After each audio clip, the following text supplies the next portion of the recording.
The special city council meeting is now adjourned. Before I begin the regular city council meeting, I'd like to remind members of the public of the city's meeting rules contained in the Downey Municipal Code, sections 2105 and 2106. Copies of these rules are available in the back of the room. The meeting rules prohibit any conduct that disrupts, disturbs, or interferes with the orderly conduct of the meeting. The mayor pro tem may ask the city manager to remove from the council chambers any person who, after fair warning, violates any provisions of the Downey Municipal Code. Any person removed shall be excluded from further attendance on the item or matter pending before the council at the time of their removal. The person removed may re-enter the meeting upon completion of said item or matter. Any person removed a second time for violating the meeting rules will be excluded from further attendance at that meeting. In order to ensure that non-English speakers receive the same opportunity to directly address the city council, the city of Downey will continue to follow Government Code Section 54954.3B2 and provide non-English speakers double the allotted time to make their public comments utilizing a translator. All other speakers will be given the allotted 3 minutes speaking time as established by the Downey Municipal Code unless modified by the mayor pro tem. I remind everyone that per the LA County's health orders, masks are now required to be worn at all times while indoors.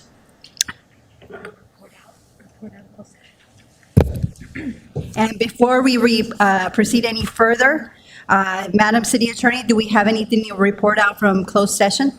Yes. Item number 1, the City Council received a status report but took no action. Items number 2 and 3 were not considered tonight. Item number 4, the City Council gave direction to its legal counsel. And for item number 5, the City Council unanimously approved the initiation of litigation in the case Orange County Council of Governments versus the California Department of Housing and Community Development, case number 21 STCP 01970, with Councilmember Trujillo making the motion and Councilmember Ashton making the second. And that ends the closed session report. Thank you, Madam City Attorney. I would like to call to order now the regular City Council meeting. City Clerk Duarte, will you please take roll? Councilmember Alvarez, Present. Councilmember Ashton, Present. Councilmember Trujillo, Present. Mayor Pro Tem Pacheco, Present. and Mayor Frometa is excused. Thank you. I would now like to invite up Fire Chief Herlock, who will do the invocation for us. Can I have everybody rise, please?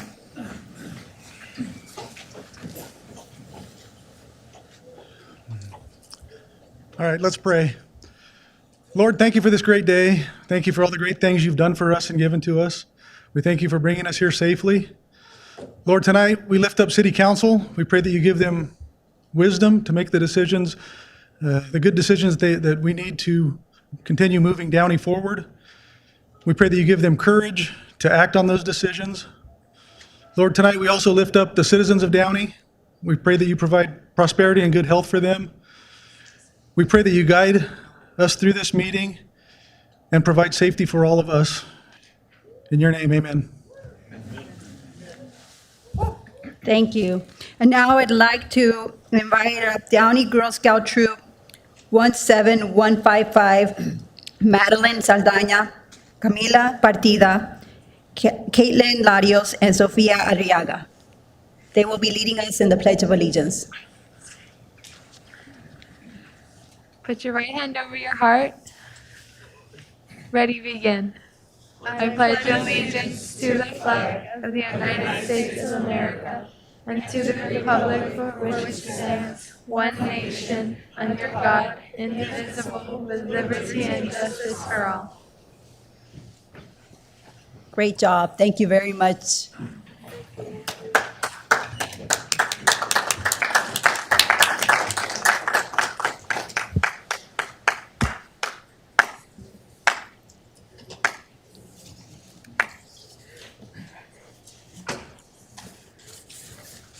Now is the time for city council member announcements, requests for future agenda items, conference meeting, and reports.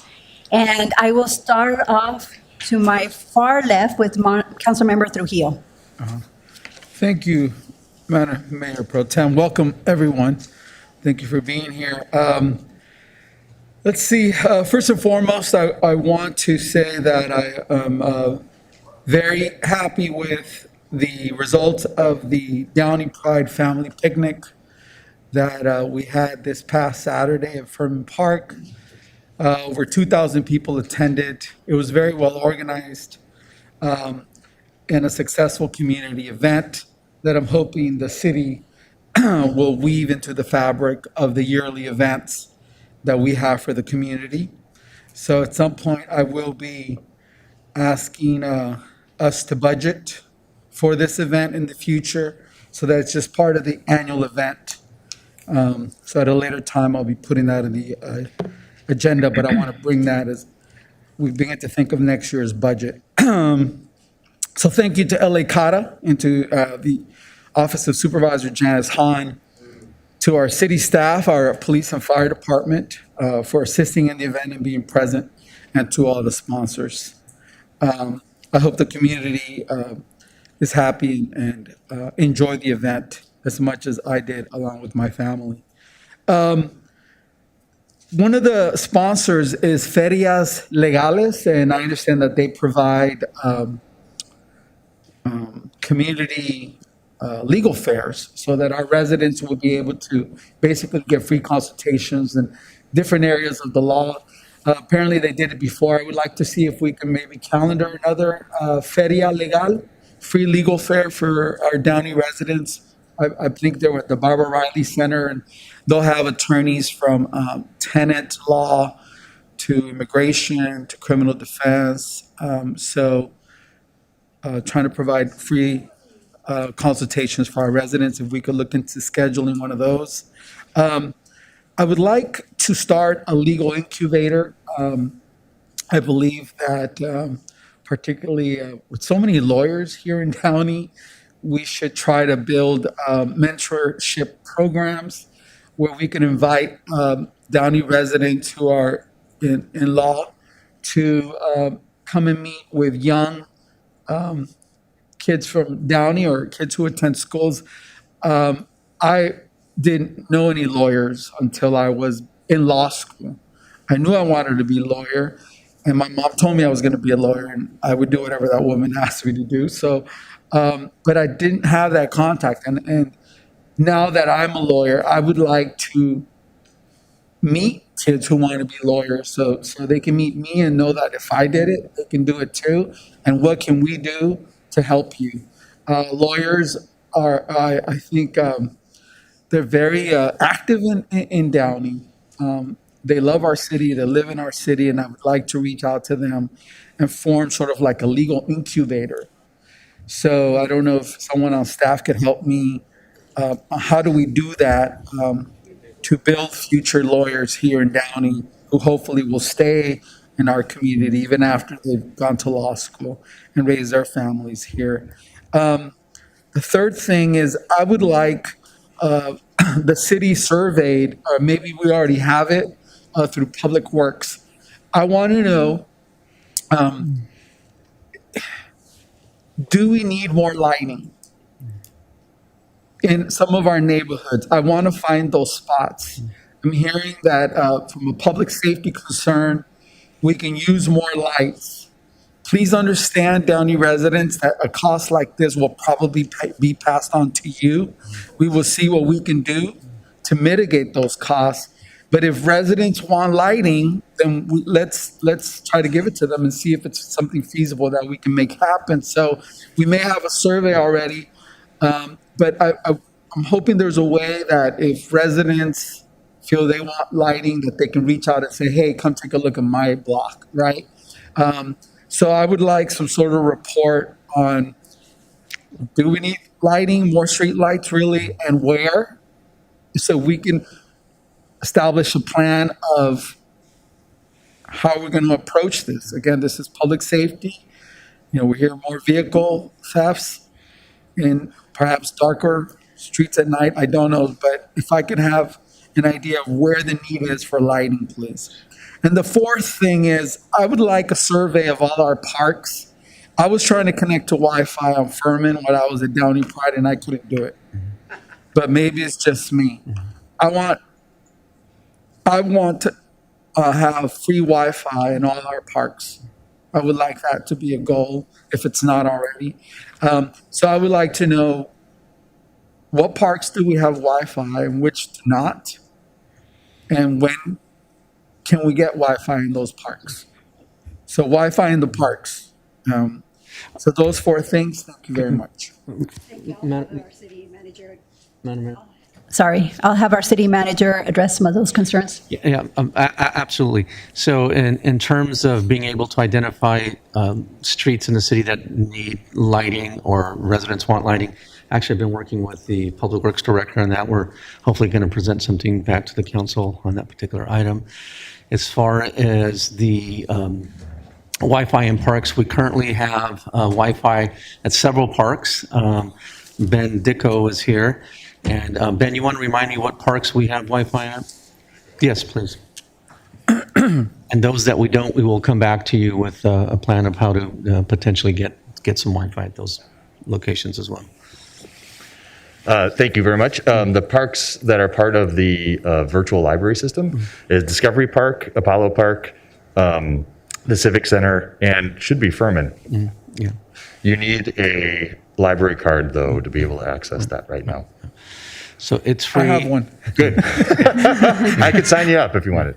So our goal is for everybody in the city to have a library card so that you can access those. And not only will you have access to Wi-Fi at the park, but you'll also have access to all our virtual inventory that we have at the library as well. So both of those items. So we're also looking at other parks to bring that type of service to the other remaining parks that we don't have it right now. So we'll work on that as well. If I could just inquire regarding library cards, I went to elementary school in San Francisco, and I think at first grade or kinder, like you had to get a library card, so our teacher would do that for us. Is there that type of relationship? I mean, all Downey students should apply Yes. for a library card, perhaps in their classroom. Yeah. Should do a field trip out of it, right? There's a Downey One card that you want to. Yeah, so all Downey students have the opportunity to sign up for a library card, but a few years ago we implemented the Downey One card, which for high school students, and now we're talking about for junior high students, all they need is their student ID to use that as a library card. So that's getting rolled out through the grades. Yeah. So you don't need a separate card. Great. I do want to add upon what Councilmember Trujillo was just mentioning about Furman Park being able to connect to the Wi-Fi. Is there any kind of signage so that way residents know that they can get Wi-Fi there and how?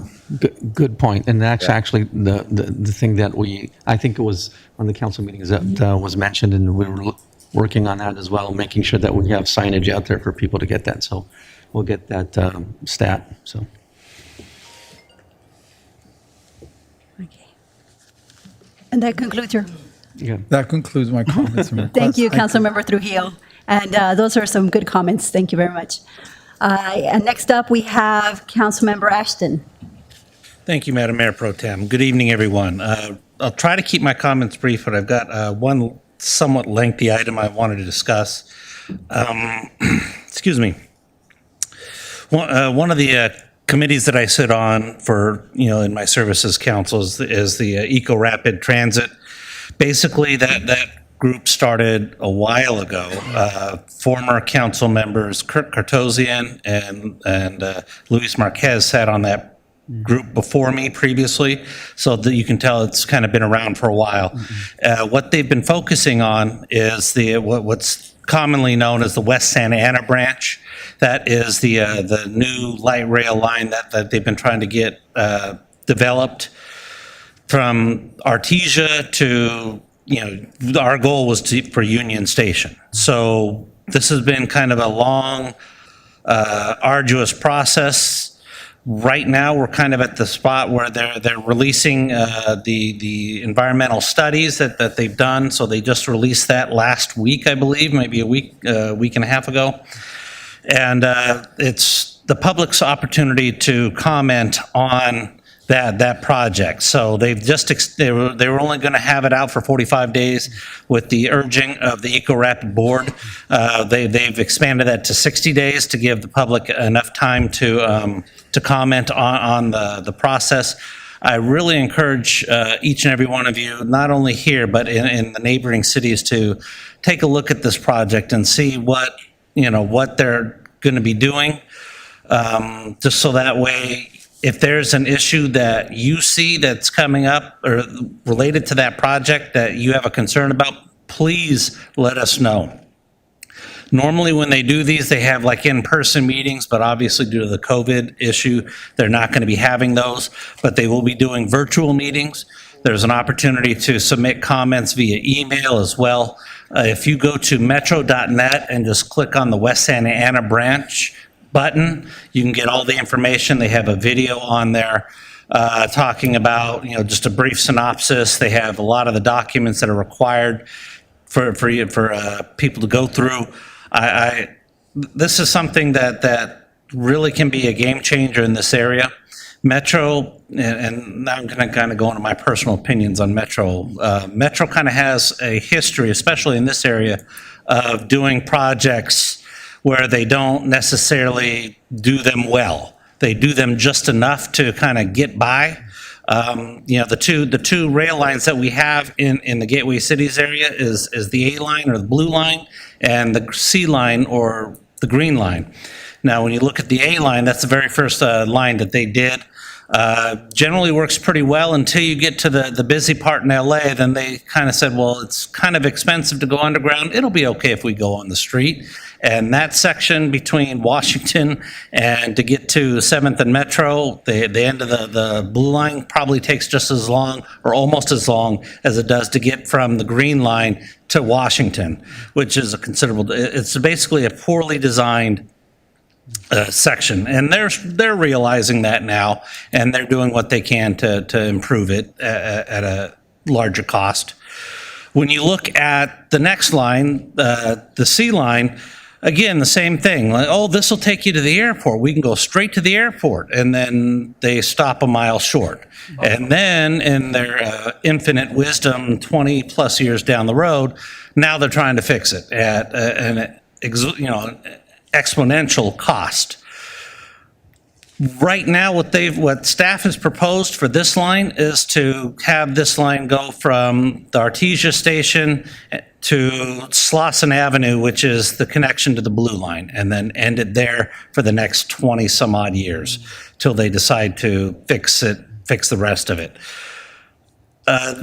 For purposes of my personal opinion on this is that it's just not the right thing to do. The goal of transit is to get people from point A to point B, not from point A to almost point B. And when you kind of cut this short and say, oh, we're going to fix this another 20 years down the road, like, I'm not going to be around to see that. I'll be pushing up daisies. But it's the Metro way of doing things, and they have an opportunity to finally do something right for once for this community. And I'm just hoping that you see some of my passion with this and my concerns with why they would decide that the best route to take right now is to just stop short of this and then route everybody onto the slow part of the blue line to get them into LA. It's just not the best option, in my opinion. But with that said, regardless of what you just heard me kind of soapbox about for the past couple of minutes, I do encourage you to go to the Metro website, to put in your own comments. Let us know how you feel. And that way, that when they calculate all this, if you do feel the same way as I do, great, they'll hear it, and hopefully we can get them to kind of commit to building the other part of this project sooner than 2041. Other than that I think I've kind of talked enough, and I'm kind of tired of hearing myself talk right now, so I will end my comments. Thank you, Madam Mayor Pro Tem. Thank you very much, Councilmember Ashton, and thank you for your comments. Next up, we have Councilmember Alvarez. Good evening, everyone. I wanted to echo something about the lighting from my colleague Mara Trujillo.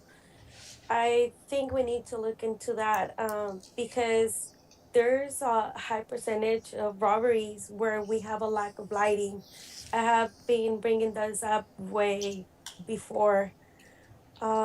Also, I wanted to say thank you to everyone who participated in the uh, Downey Pride. It was awesome to see so many people in there. We can see that we have a large community LGBT around in Downey. And that will conclude my comments. Thank you.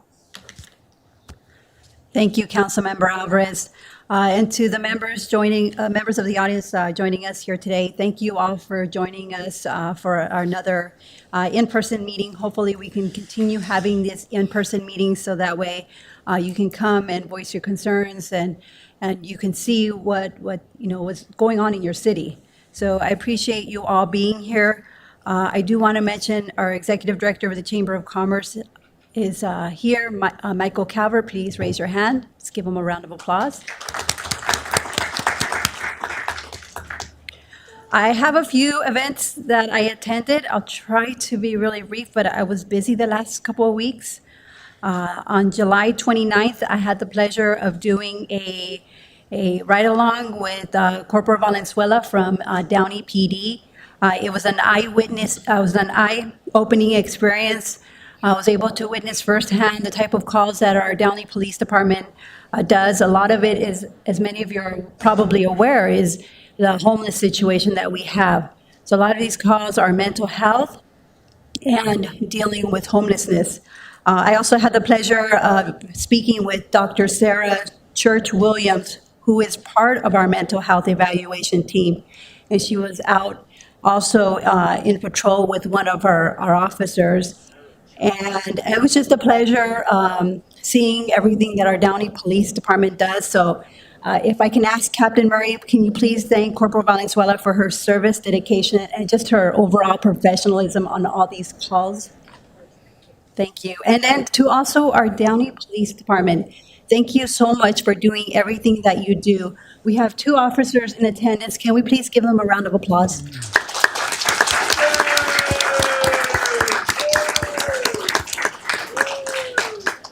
And to my council colleagues, I would recommend doing a ride-along either with PD or also our Downey Fire. I have had the pleasure of doing both, and you get firsthand experience as to the type of calls that our police and our fire do on a daily basis. Also, on July 31st, I attended the Whole Child Board installation ceremony. It was announced at the installation that Golden Rule Community Development Corp. Would donate or has donated $1 million to Whole Child to help with a project that they are doing here in our city to deal with homelessness. So this was exciting news, and it was a pleasure to be able to attend the board installation. Also on August 1st, I attended a community barbecue hosted by Legacy Church and several community members.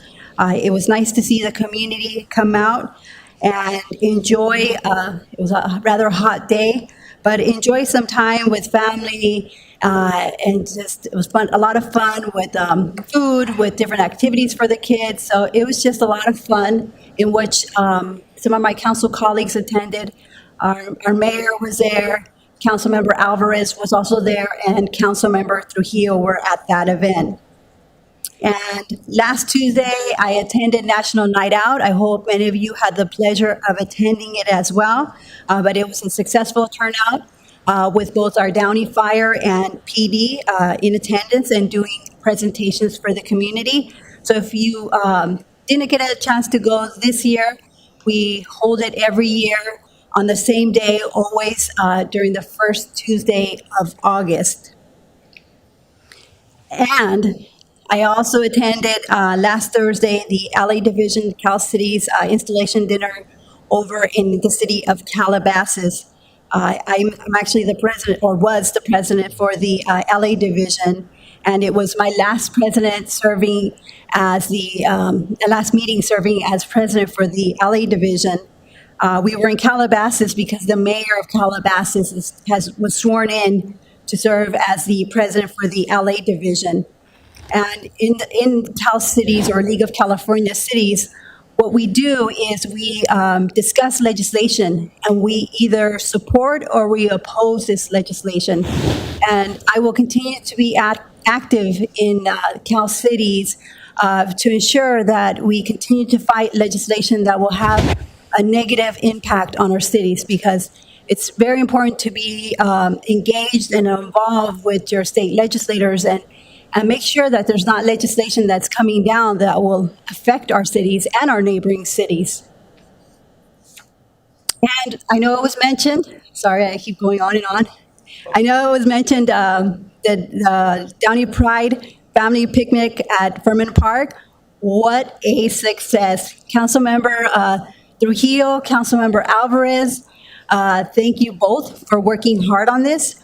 Thank you, Ale Cata, to our supervisor, Janice Hahn, to our neighboring elected officials who were also in attendance. We had Bellflower, we had Artesia, we also had our county assessor, Jeffrey Prang. It was nice to see just the community come out. I believe we had well over 1,000 in attendance, is that correct?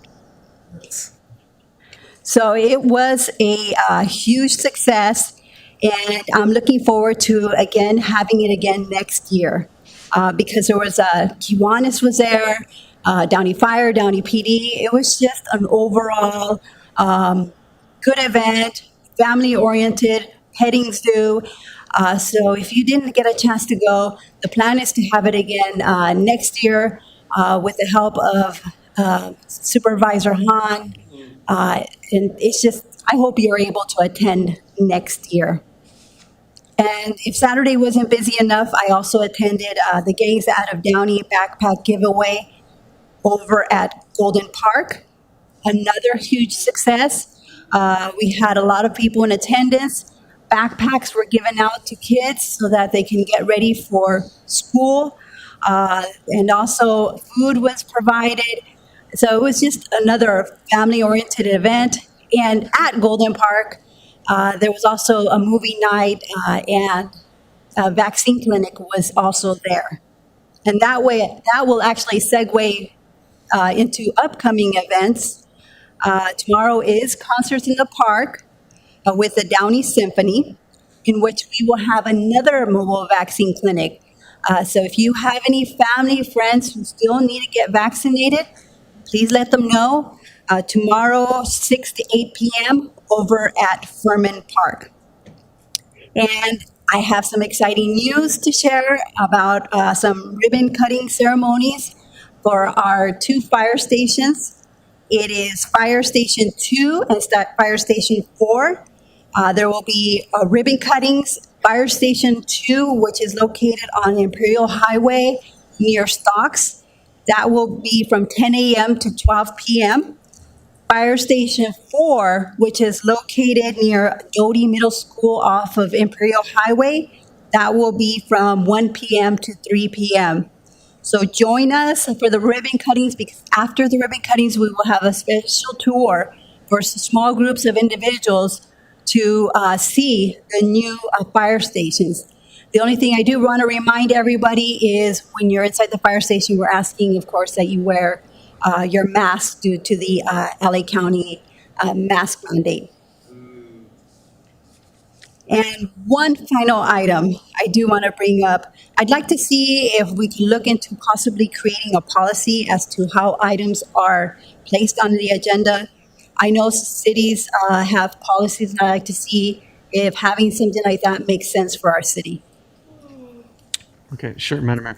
If I could just make one sort of correction on Councilmember Trujillo's request for Wi-Fi at parks. I had indicated that Furman Park had it. Actually, we applied for that, so we're in the process right now. So the places that do have it are Discovery Park, Apollo Park, BGR, and the Civic Center, and we've applied for Furman Park. So I wanted to make that clear.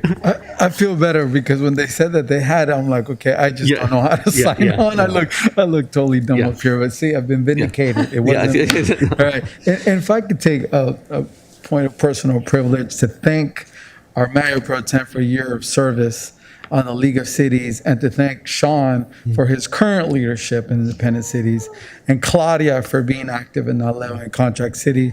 I hope the residents recognize what these individuals are doing for us. They are leaders. They don't get paid extra to go and take on additional responsibilities of now leading a group of cities. So it's commendable. I don't know if I'm ever going to get there. I'm already dealing with the issues here. I don't think I want additional ones out there, but thank you for doing it. It really says a lot about you, your person, and your leadership, so I'm thankful to you. Thank you, Councilmember Trujillo. That means a lot to me. I know Sean does a lot of work with independent cities, so thank you. Mayor Pro Tem, one other item, I'm sorry, just to sort of making sure we get all the information out to the residents correctly. We had a vaccine at the Pride event on Saturday. We had one at Golden Park, and we've had them at our Concert Center Park, but I don't believe there's one this week at the Concert Center Park. I'll defer to Vanya on this one. Vanya, is that correct? That is correct. We only had it for the last two concerts, and unfortunately, there won't be one for the upcoming one. Do we have any upcoming ones? Those are the last that we've had. Those are the ones that we requested. So we're going to continue to request pop-up vaccine sites, and we're going to work with whatever event that we have, trying to get the county to participate in those vaccine events. So we will continue to work on those. If I could inquire on the issue of vaccines, I read that we're now trying to go to them.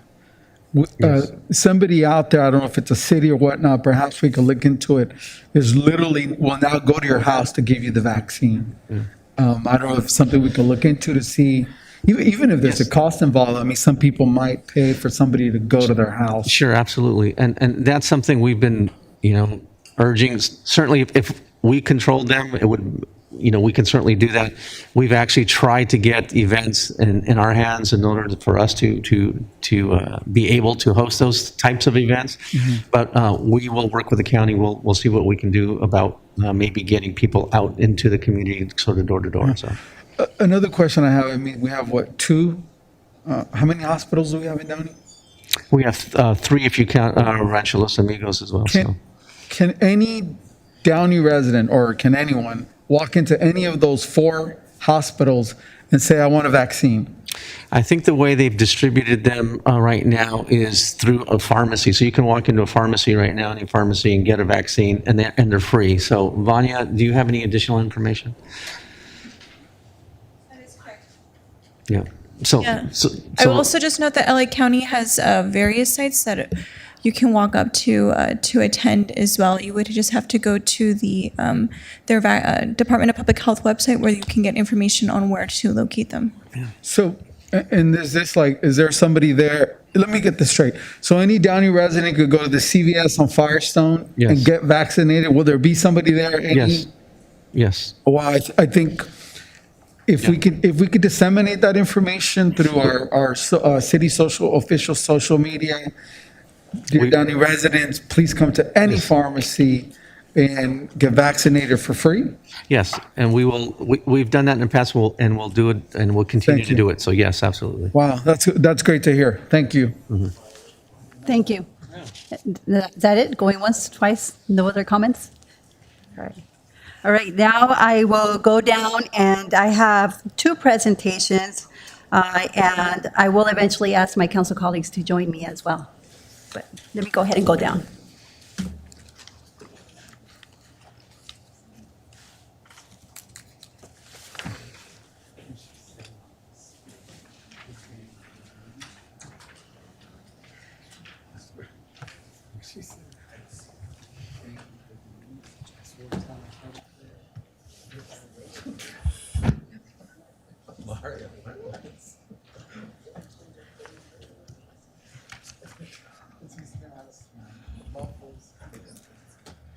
For the first presentation, I would like to invite up Mike Dale. Is Mike Dale here? Oh, I see him.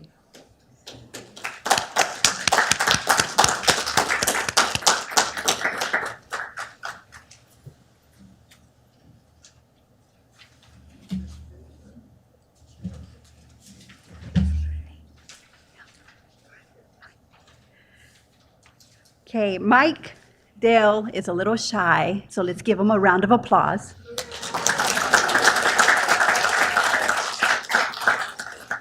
So the reason why Mike Dale is standing here before you all is for a U.S. Coast Guard birthday celebration.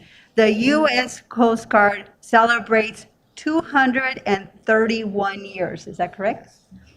Before I present this proclamation, I would like to have Meg maybe speak about his service during his time with the U.S. Coast Guard, if you would like to. Okay. Good evening. My name is Mike Dale. I served 6 years in the U.S. Coast Guard from 1976 to 1982.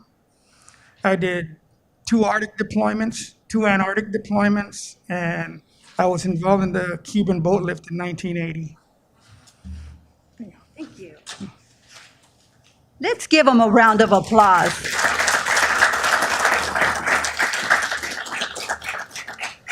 Thank you, Mike, for your service. Thank you for being here at our council meeting.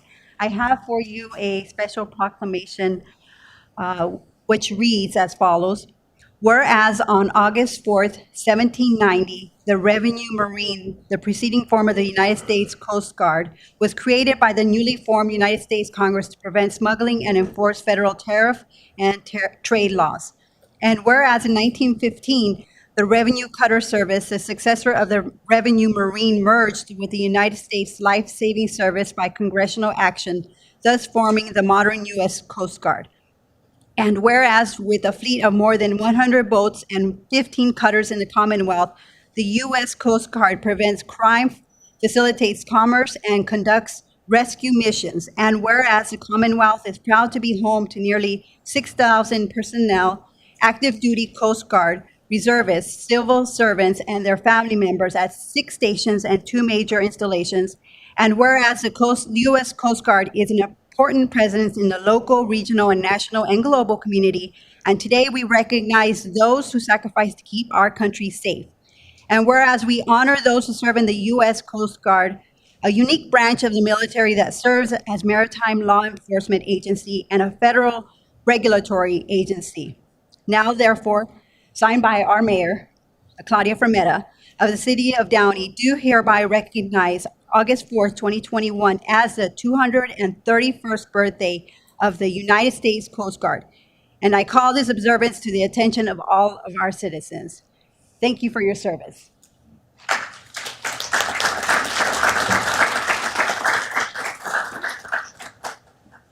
And I'd like to invite down my council colleagues.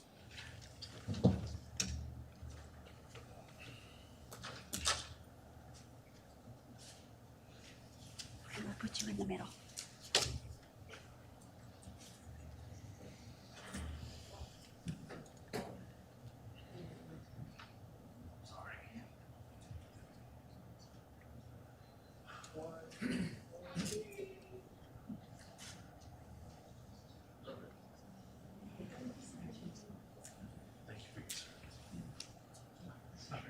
No, one more. For the next presentation, it is the 31st anniversary of Americans with Disability Act. I will call upon Donna Lindley of ARC. And I'd also like to invite up Laura Lita Fernandez, Fernando Salazar Alcantar, Emmanuel Salazar Lita, and Edwin Salazar Lita. Are they present? Oh, there you are. Can you please join me? Along with Donna.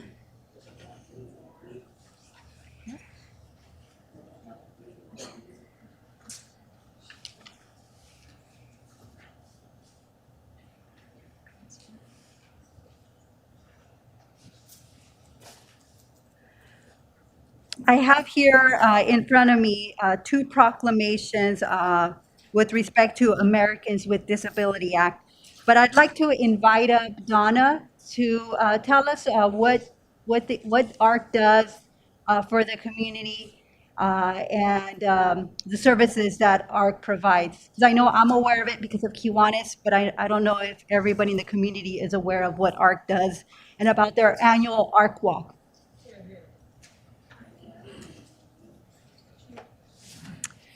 Thank you. It's a pleasure to be here tonight. The ARC next month in September will be celebrating 65 years of service to individuals with intellectual and developmental disabilities.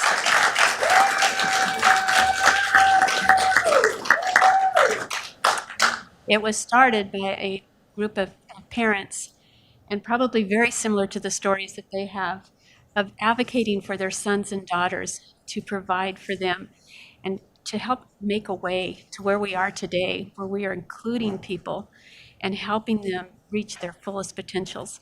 At the ARC, we do have a variety of services that would help an individual that is just exiting the school system and looking to enter the career development world.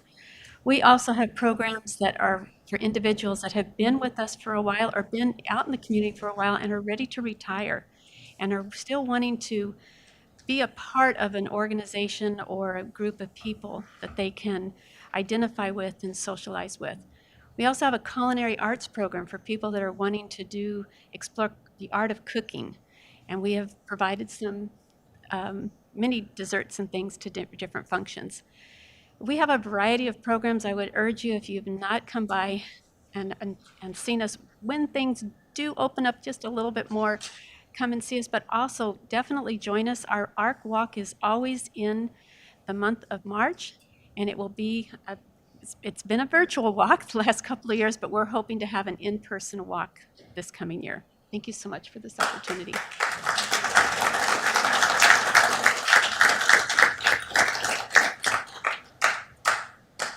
Thank you so much, Nana. I've had the pleasure of knowing you for several years through my involvement in Kiwanis and my participation in the Art Walk. And I had the pleasure of doing a tour of ARC and seeing everything that you do. And it's just amazing, all the services that you provide. So thank you so much for being here today so that I can present you with a proclamation. And I actually also have a proclamation also for the Lita Fernandez family. So I don't know if one of you wants to talk a little. I know you came to the council meeting last time. It's very intimidating being up here in front of all of you. So let's give them a round of applause. It takes a lot of courage.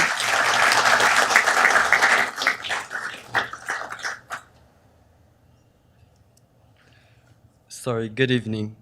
Well, we would like to thank the mayor and the council members. Thank you, Councilmember Ashton, for reaching out to us about this subject. I'm thankful that you heard us and made this possible. Thank you, Councilmember Catherine, for helping people with disabilities. We thank ARC for receiving this proclamation. Thank you very much. We really appreciate it.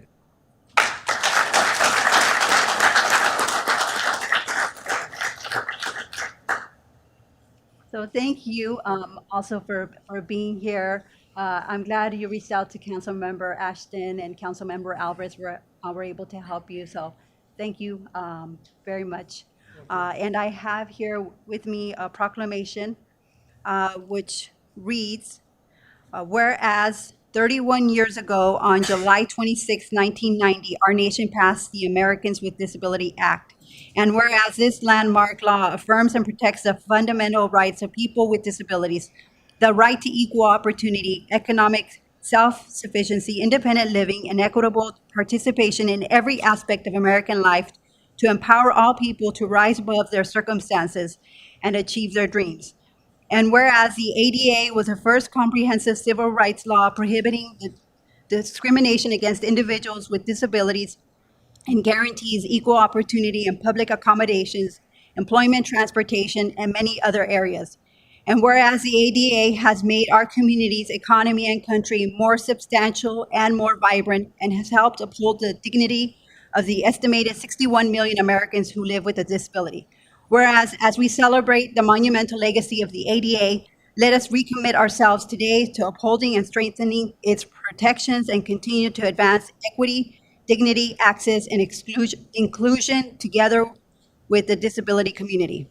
Now, therefore, signed by our Mayor Claudia Enframeta, do hereby proclaim July 26, 2021, the anniversary of the Americans with Disabilities Act, and encourage Downey residents to celebrate the 31st year of the civil rights law and the many contributions of individuals with disabilities. Thank you. Let's give them a round of applause.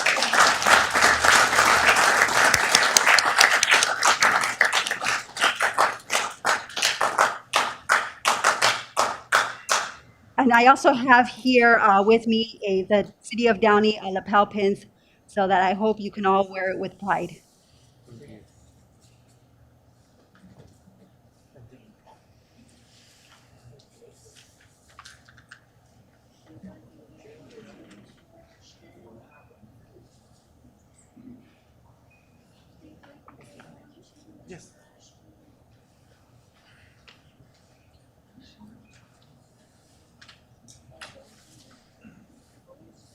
Mayor, you want to give them the proclamation for the picture?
Okay.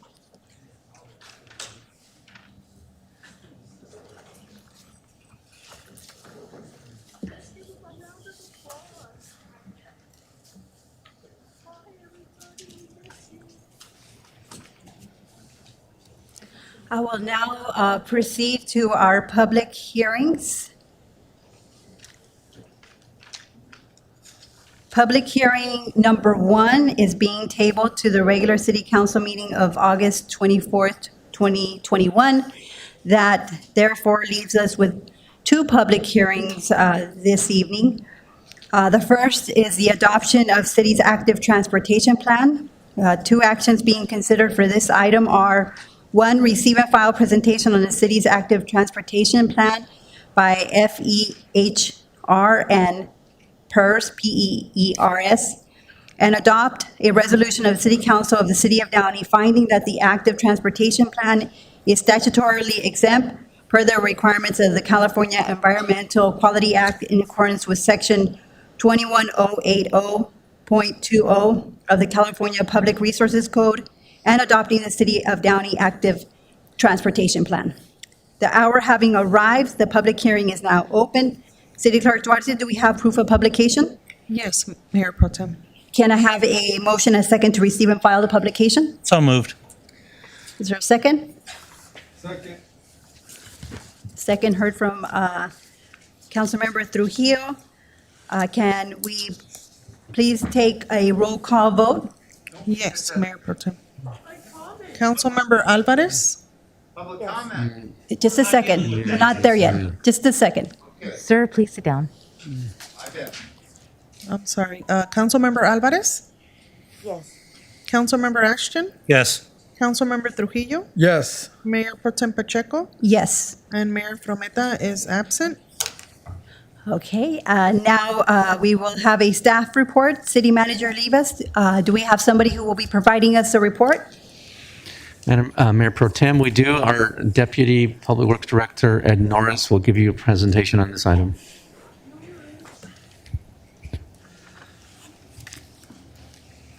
Good evening, Madam Mayor Pro Tem, members of the City Council, City Manager Levis, and staff. The item before you this evening is for the adoption of the city's active transportation plan. The city received a $300,000 state grant through the active transportation program for the development of a citywide pedestrian plan.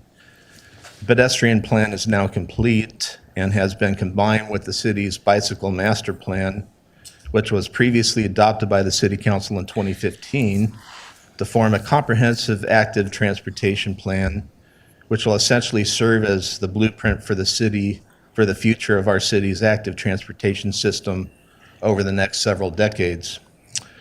With us here tonight to give a presentation of the active transportation plan is the consultant who prepared not only the active transportation plan, but also the bicycle master plan.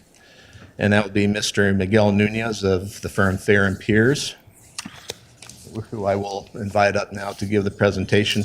I should mention that Miguel is a graduate of Downey High School, so I thought I would, thought that was pertinent to point out. Perfect. Go Vikings. Downey High School. I think Ed stole all my thunder.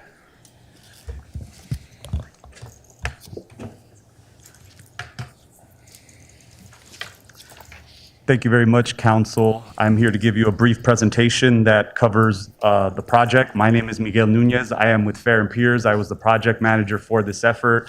I feel particularly proud of this work. You'll see, I think, because of the outreach and the engagement we did with the community, and also because I grew up walking to Lewis Elementary, biking to, at the time, South, now Sussman Middle School, and eventually driving and graduating from Downey High School. We had other project team members on the team that are shown on the screen and are not here with us today, and of course, city staff. An overview of today's presentation includes 4 components: existing conditions, what we heard from the community, an overview of the toolbox, and the proposed improvements that came out of the effort. Just some quick reasons why to do a pedestrian plan: helps improve the quality of life for residents who may be looking for more choice or comfort. Can do that by creating a more walkable environment, and to identify, develop, and maintain a high-quality and complete pedestrian network. As Ed mentioned, this was made possible by a grant through the Caltrans Department of Transportation. 2 of the key components that go into our work are existing technical data, as well as the input that we get from local community members. Some of the technical data that we looked at included a collision inventory that was citywide, as well as collecting counts at a number of locations. As you can see here, in some locations we counted as few as 10 pedestrians. In some locations we counted upwards of 300, 400, or 600 over a 2 to 4 hour period. So there is a lot of people walking, whether or not people see that. Some of those locations included downtown Downey and the Green Line. In addition, we did a number of observations. This included going to streets, intersections, schools, parks, and observing how people behaved of all modes so that we could better understand what type of ideas would be viable in these locations. Finally, as I mentioned, it was really important with us to engage with the community. As a former resident and again, someone who has walked these streets, we made an effort to go to a number of events that allowed us to connect with a number of ages and levels of interest. That included events like the Chamber of Commerce Street Fair. We went to the Skate Jam and engaged with some youth. We were at National Night Out, I believe that was in 2019. And we also did these pop-ups at the State Gallery. I want to spend just a couple minutes on those. I want to specifically thank the State Gallery for hosting those events, as well as Poached and Portos for providing food that we were able to give to community members to have them participate. This activity was designed specifically to be family-oriented and to not have issues like childcare be a barrier for people to attend and give us their input.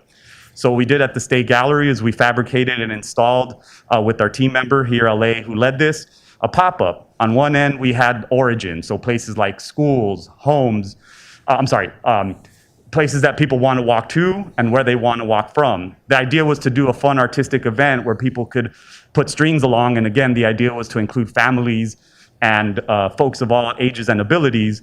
And in a few slides, I'll show you how we actually used that information in the plan. In addition to these in-person activities, we also had an online and social media presence. Again, this was largely led and the branding was developed by our friends at the State Gallery. And again, we used several social media channels, including the city's developing Walk Downey and posting a few through the city. I won't go over every single point here, but I'll just share some of the top things we heard. Reasons why people would walk or want to walk more included health, exercise, and exploring surroundings. How often do folks walk? People walk to parks, they walk to local businesses, or sometimes they don't walk at all. And some of those would like to walk more, while for others it's not of interest. Reasons that might prevent folks from driving included aggressive drivers, lack of sidewalks, speeding traffic, and not enough lighting, something that came up earlier today. And again, I'll just acknowledge from my experience working and talking to the community that you ask some folks in some neighborhoods if they want sidewalks, half say no, half say yes. So we know that is an important issue that would need to be decided at the local level. Ways to improve walking conditions include better crosswalks, enforcement, and better facilities such as sidewalks or lighting. We also heard about some specific streets. Not surprising, the larger, busier streets were generally considered to be less comfortable, whereas smaller, more comfortable streets, Reeves came up over and over as a great place to walk. We counted the tracks at Furman and Apollo and saw a lot of people walking there. So see that working in terms of getting people active at the parks and to and from the parks as well. In terms of the pop-up, I mentioned that I would come back to this. So we color-coded all of our strings and data for that activity, and what folks didn't know is we were tabulating all of that information. So of the over 300 attendees and input that we got at these events, we actually were able to tabulate and identify some of the top destinations that people wanted to go to from home, from work, from schools, and from transit. These included civic destinations, commercial destinations, so that we could use this to inform where we understood people were walking to and from. We also introduced a toolbox so that we could have these conversations with the public that displayed the types of ideas we were talking about, some of which I've already mentioned, crossings, curb extensions, sidewalks, bus stop enhancements. I mentioned the Green Line. Many people walk, while you have a park and ride, there are also hundreds of people who walk and bike to that station on a daily basis, and we have the counts that display that. So now on to the last portion of my presentation before I wrap up for you, is I just want to share a sampling of some of the proposed improvements. We ended up developing improvements for over 15 locations that you see on the screen. There was a focus through the grant and based on the data that we saw on South Downey, where we did observe that there tend to be more people walking as well as a greater number of collisions. And so more of the locations are part of South Downey, and that was also part of the grant funding. Again, we looked at a number of locations. I'm just going to show you a few examples. One that's near and dear to my heart. The right is Firestone and Patton, right near Downey High, a place I would walk and drove out of many times. Again, the types of strategies we're thinking about here are thinking about access to the bus stop, crossings, trying to make sure crossings are visible and folks know how to use them. The other side is Warren.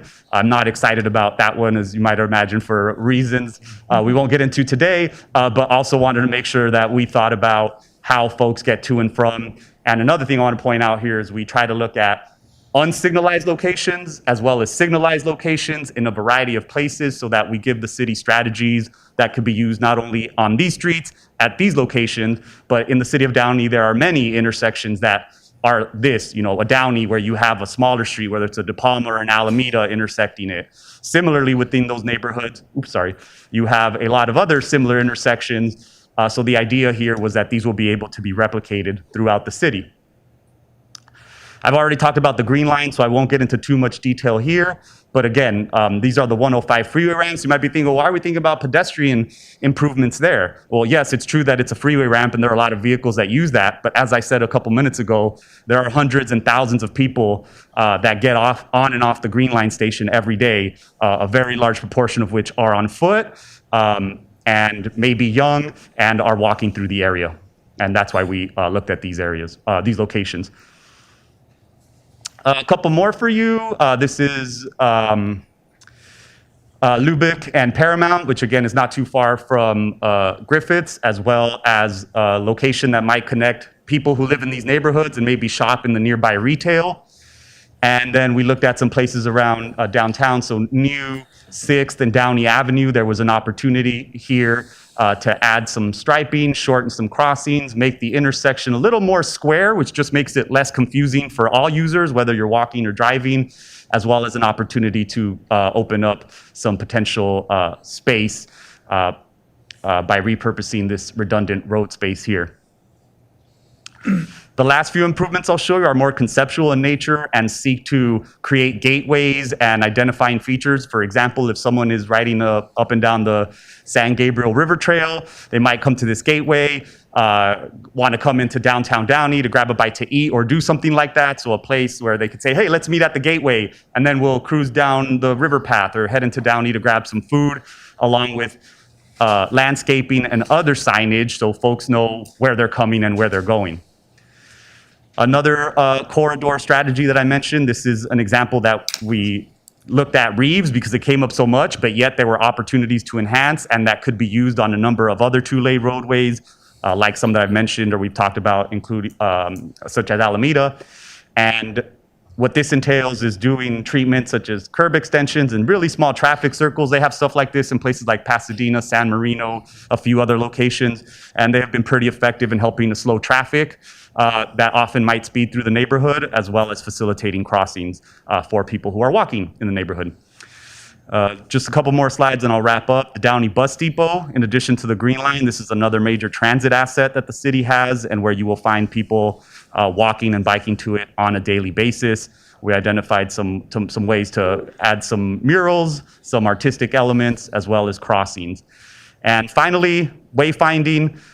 This is an important element. We developed some sign designs based on the city's branding, as well as the potential locations that they could be laid out, as well as the type to help people understand, where is the Discovery Museum? Where is downtown Downey? Where are some specific destinations that people might want to be aware of and visit?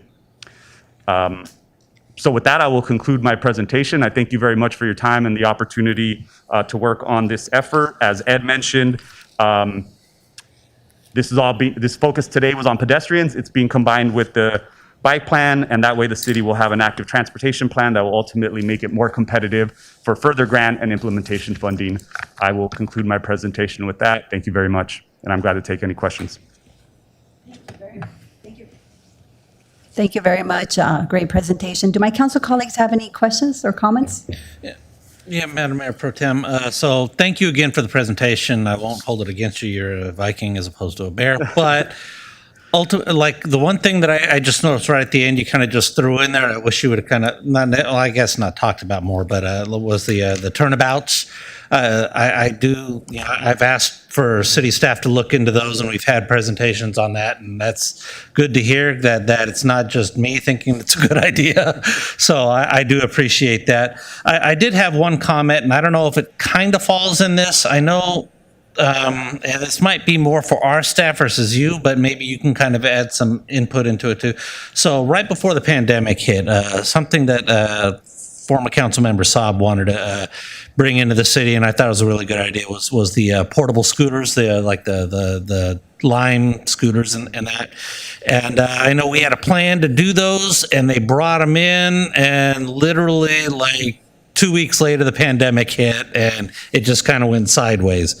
So question one, I guess, more towards our staff is, do we still have plans to deal with that? Question two, maybe more towards you, how would that incorporate into this plan? I'll start with the second one, and then I'll let staff chime in.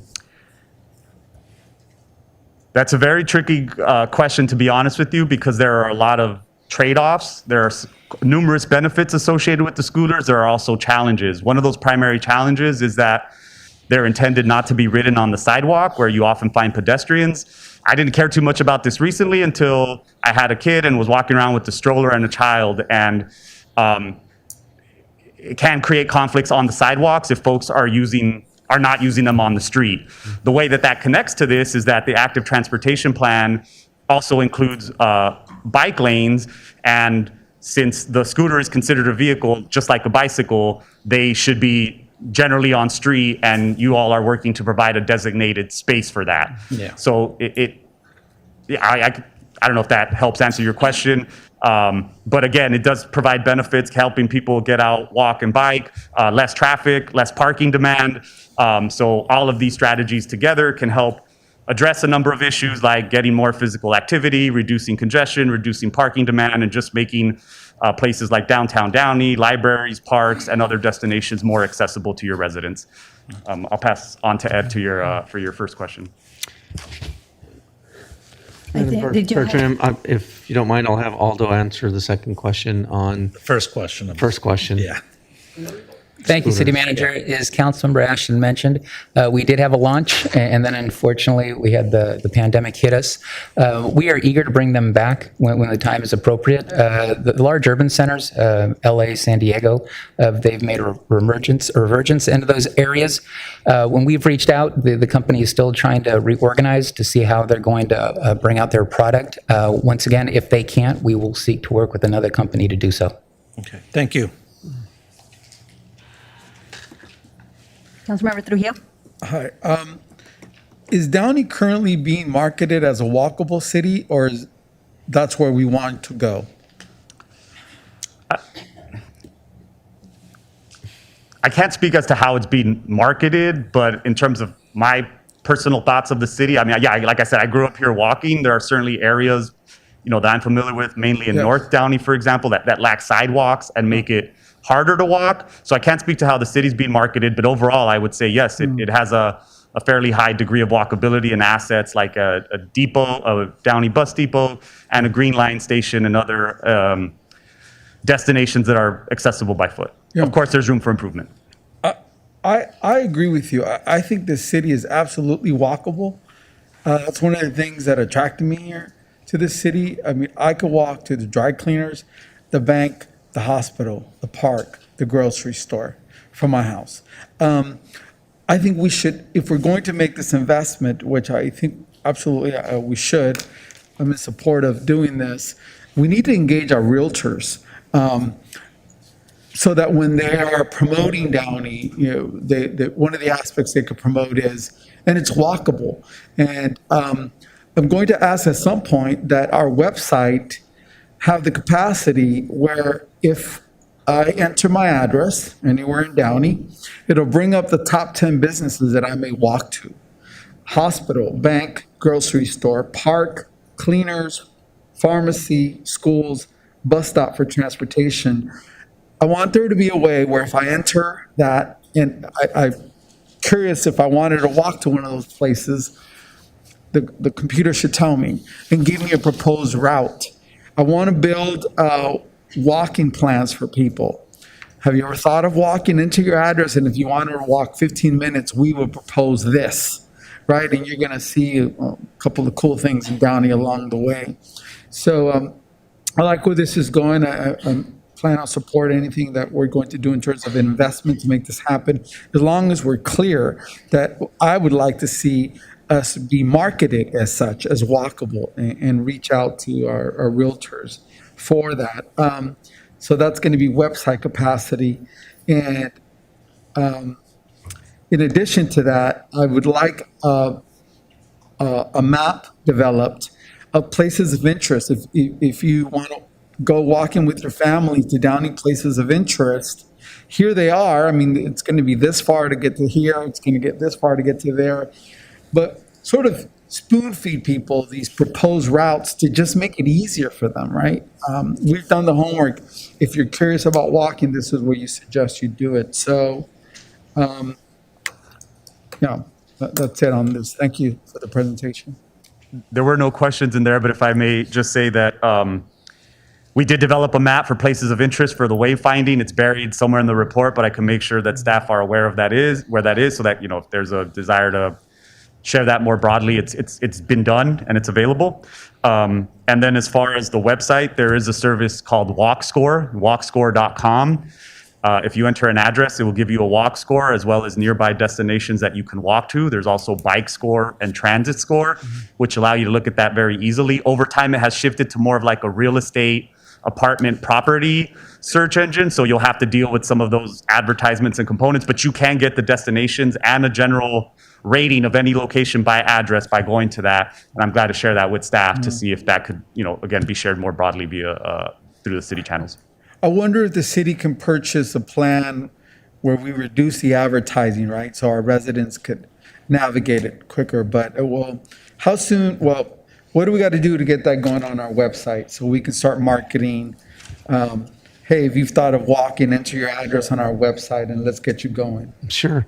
That's fairly easy to do. We can start doing that, straight away in terms of being able to put things on our website. So, but I want to be clear about a couple of things. I think there's promoting walking and walkable communities. Typically, what we're trying to do here is increase the ability for people to have safe access to wherever they're walking to. If you go on to, for example, Walk Score, I've done it before, you can go on there. Typically, communities that really score high are communities that have a lot of high density in area, transportation, a lot of things in the downtown, those areas. For example, if you looked at downtown Downey, you would probably get a higher score than you would say on the north side of Downey, right? Mm-hmm. Because there's just not as many things. So there's two things that we want to be able to do is be able to talk about walkability in portions of their city that are there, and then encourage those that you don't have those resources to be able to for people to get out and walk, right? Because that's what we want to do. Is ultimately we want, even if you don't have a dry cleaners or anything near you, there may be a park where there is a track where you can walk around, right? Where you can walk to a park or somewhere where you can get some exercise. So I think, what we want to be able to do is differentiate the two and then be able to promote both of them simultaneously, side by side. But to your point, we can work on both of those items. Thank you. Yeah. Thank you. Councilmember Alvarez, did you have any questions or comments? No. No? Thank you. Thank you so much for the presentation. Great high school. I went to Downey High School. I still remember back when I went to Downey High, we didn't have the crosswalk off of Firestone and Passons. A lot of students used to jaywalk. So that was extremely dangerous. I'm not going to either confirm or deny whether I was one of those students, but I'm glad to see that we're making our city more walkable, because that is important, especially for students. So thank you so much for the presentation. Thank you. I will now open this item for public comment. Before we have any speakers in the audience address this item, I want to ask our city clerk, do we have any written correspondence to be read into the record in regards to this item? We do not, Mayor. Okay. So members of the public wishing to address the council regarding this item may now come forward and form a line. Please provide your name for the record. You may proceed, Mr. Herman. Well, Mommy, first of all, I have a right to privacy, so please don't announce my name unless I wish to announce it. Besides, I have the ability to speak because I'm an American with a disability, and it's my 31st anniversary to talk about sidewalks and streets, everybody. I'm the guy that made this city put $22 million into our community for curbs, ramps, and sidewalks to make it safe for your abuelitos y los niños pequechitos and our little animals to cross the street without getting hit, Mommy. So again, Ashton's right. Look at the way we're spending money to walk. I walk every day. I'm as healthy as a fucking bull. But I'll tell you, people are fucking stupid on their cell phones and they don't stop where they're supposed to because there's no area that's painted for them to know where to stop. Right? Ashton, tell me the truth, bro. But again, chapter 4, the potential improvement. Chapter 3 of this community engagement and public input. Fuck Metro. And fuck the niggers of transportation. What have they ever done with trillions of dollars to make our community safe? Somebody tell me now. Because I've been to Metro downtown in that dumb fucking building. I've been to Mr. Trujillo's work downtown with those dumb niggers in the Superior Court. Where is it safe to walk? And I even asked Mommy Han, 500 West Temple, fix the fucking sidewalks and streets where the trees uplift the roots. But now let me stay on topic and talk about Downey. I also cut the hedges from one end of your parking lot through all the parking lot to get to the library. Wasn't that nice of me? Wasn't that nice? Instead of making your children and your abuelitos walk all around in an unsafe parking area. I know it's when it's safe and unsafe because, believe me, verbally I was assaulted out there at the curb at a stop here in Downey, July 22nd. So I know it's true how to feel when our sidewalk access is denied. Because a safe nigger like me wants to cross from one corner to the other. That's the reason why I constantly say we need Dean Milliken back in that Maserati so he can zoom up and down Downey and Firestone to protect our right to access. So start spending the money. Get DOJ over here, do an audit, and spend the goddamn money, leave us. We're fucking tired of these games. Make our fucking sidewalk and streets accessible. Thank you. Next. Okay. Mike Greenspan, a Bruin butt-kicking Florida Gator, but that's not the issue right now. As Bill Clinton always said, I feel your pain. Well, I feel the pain of those students walking to the library. Oh no, it's not finished. But it was supposed to be finished in October, so they walked empty-handed. They couldn't get any books from the library. The Liebrary. You see, that's the reality spelling of library because that thing should have been finished in October. And think, boy, that took all the way to May. So may I go to the library and get a book? Oops, there's no books there because it's not open. So I just walked for nothing. Please stay on topic. Yes, well, he talked about the students walking to the library. The library isn't on the agenda. No, but we're talking about walking and walking to places where you come up empty-handed. Now, lighting is very important. Let me tell you, I've called up City of LA a lot of times when their streetlights go out. And if you're going to have walking paths, have good lighting. And one of the things about lighting, the old wooden poles. A street light on that pole is a lot easier to replace than a metal street light. I've dealt with DWP in LA on those street lights. And the others, the metal ones, you've got to go to Bureau of Street Lighting, and it takes forever and a day to replace them. But you do need some lighting so people could walk at night. It's very important. And they've got now, instead of the round lights, they've got these rectangular lights. I haven't called in years because they seem to, they're like that Energizer, the bunny. They keep going and keep going. So buy some good lights along the walk path, put them on the old wooden telephone poles or utility poles so they could be replaced effectively and quickly instead of forever and a day, because we want people to walk safely. Now, I know this stuff's going to cost a lot of money, and you've got a supervisor, Janice, that thinks it grows on trees, so I guess I should have brought my gloves to hand to you to go pick the money off the trees so we can go pay for this stuff. I don't know how else it's going to get paid for. It seems to get embezzled and misused otherwise. So how do you pay for stuff when the money is not there? Old Mother Hubbard went to the cupboard was bare because people stole from it and embezzled from it. So be certain that you've got the money. Thank you. Thank you.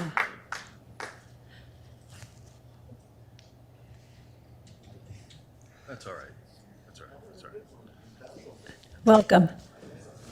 Good evening. Good evening. Can you hear me?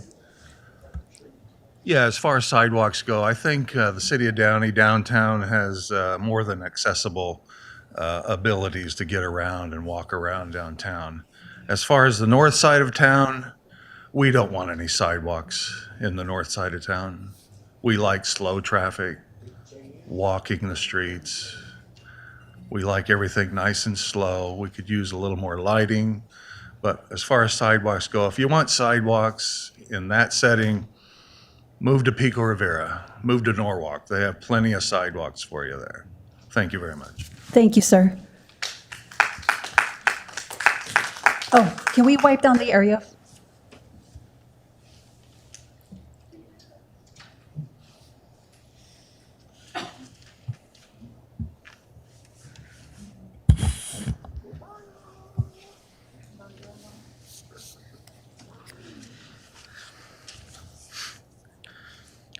So I'd like to begin by saying, please ignore what the previous speaker said. He completely doesn't know what he's talking about. If we're trying to reach zero carbon emissions here by 2030, we need to not only begin implementing hard policies, but we got to make our cities accessible. One of the biggest problems that we have in Downey is cracked streets, sewers that are not filtering the water properly, and the inability for ADA to move swiftly across the city. There are streets with no sidewalks, streets with cracks, and unplugged potholes. So I don't know what you guys think you're doing, but the infrastructure here has been lacking. Last but not least, I want to make a quick reference to what Mario Trujillo said. When considering this project, do not request or ask for the input of the realty area. We do not need realtors telling us how to develop streets and infrastructure that benefits our constituents, because at the end of the day, the Realtor Association is not interested in benefiting the community. They're interested in increasing their profits and making sure that their property value is kept high, and to the point where if the benefit outweighs the need of the community, they are definitely willing to take that route. So no, Mr. Trujillo, we will not be asking the realty group for their input, and any council member who thinks that's a good idea is an idiot and probably a sellout.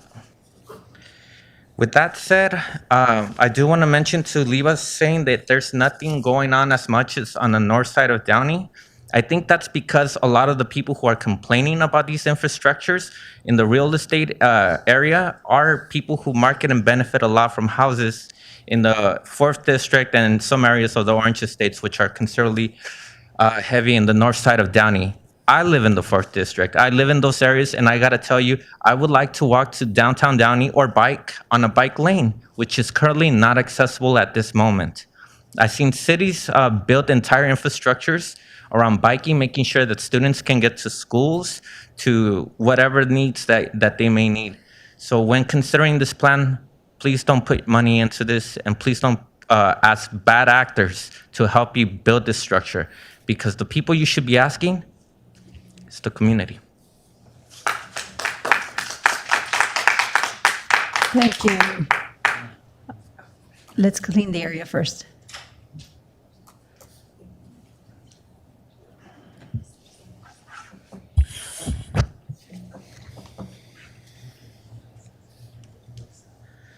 Buenas noches. Buenas noches. El plan que pusieron para el problema de las calles, de los pasos de los handicaps, de todo, es buena idea. Pero Good evening. Hello? Hello? Thank you. Good evening. The plan that you guys are talking about the handicap and extending the walking areas is good. Pero la policía tiene que ser más estricta con las violaciones. Los carros se están parqueando en los pasos de las sillas de ruedas y todo, y la policía no hace nada, ni Enforce hace nada tampoco. No hacemos nada poniendo pasos si la gente se están parqueando ahí de noche y la gente no puede pasar en sus sillones de ruedas.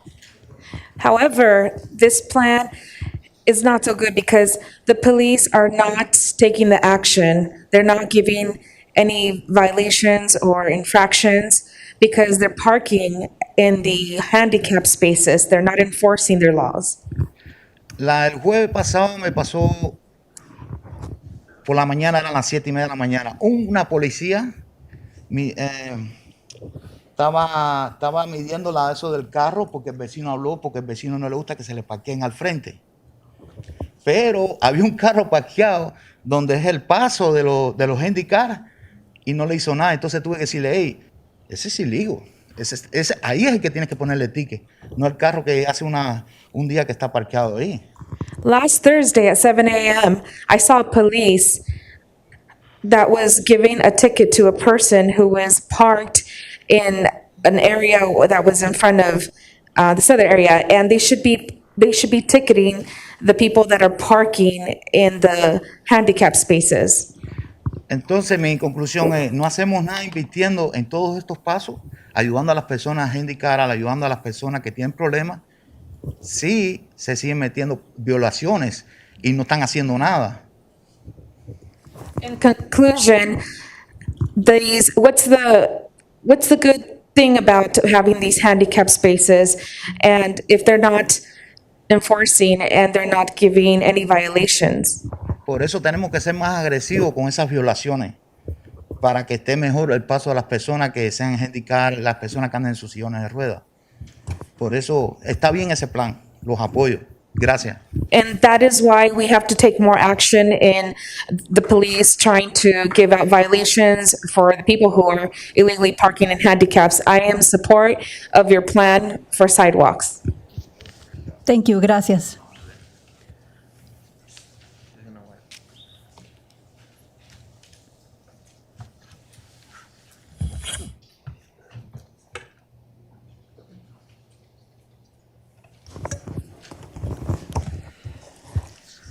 Buenas tardes. Quiero hablar, ya se mencionó del Distrito 4 y cómo podemos caminar ahí. Hello, good evening. I do want to talk about District 4. That's where I want to initiate my talk today. Sí, porque en el Distrito 4, como se mencionó antes, no hay muchas banquetas y entonces se le hace difícil a muchas personas ir al centro de Downey.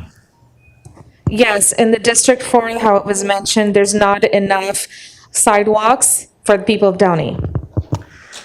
Por eso es muy importante escuchar los mensajes de las personas que viven en el Distrito 4. And that's why it's important that we hear what people have to say that live in Downey. Las personas que viven, repito, en el Distrito 4, porque ahí es donde no hay muchas banquetas. La alcaldesa es de ese distrito, pero no está aquí para hablar de las banquetas. The people that are from District 4, here we don't have the council member to represent. She's from that district, District 4. Entonces no entiendo por qué no está aquí para hablar de las banquetas si queremos que Downey sea una comunidad para tener una buena vida.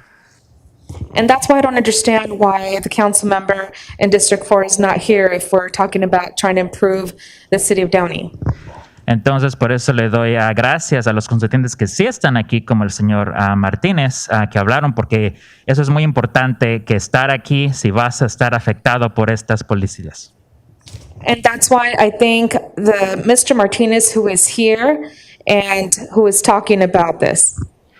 Porque sí, es muy cierto, hay mucha plática de, le vamos a pedir esto o aquello a los negocios, pero que tenemos que realmente asegurarnos de que la gente pueda hacer esas transportaciones dentro de Downey.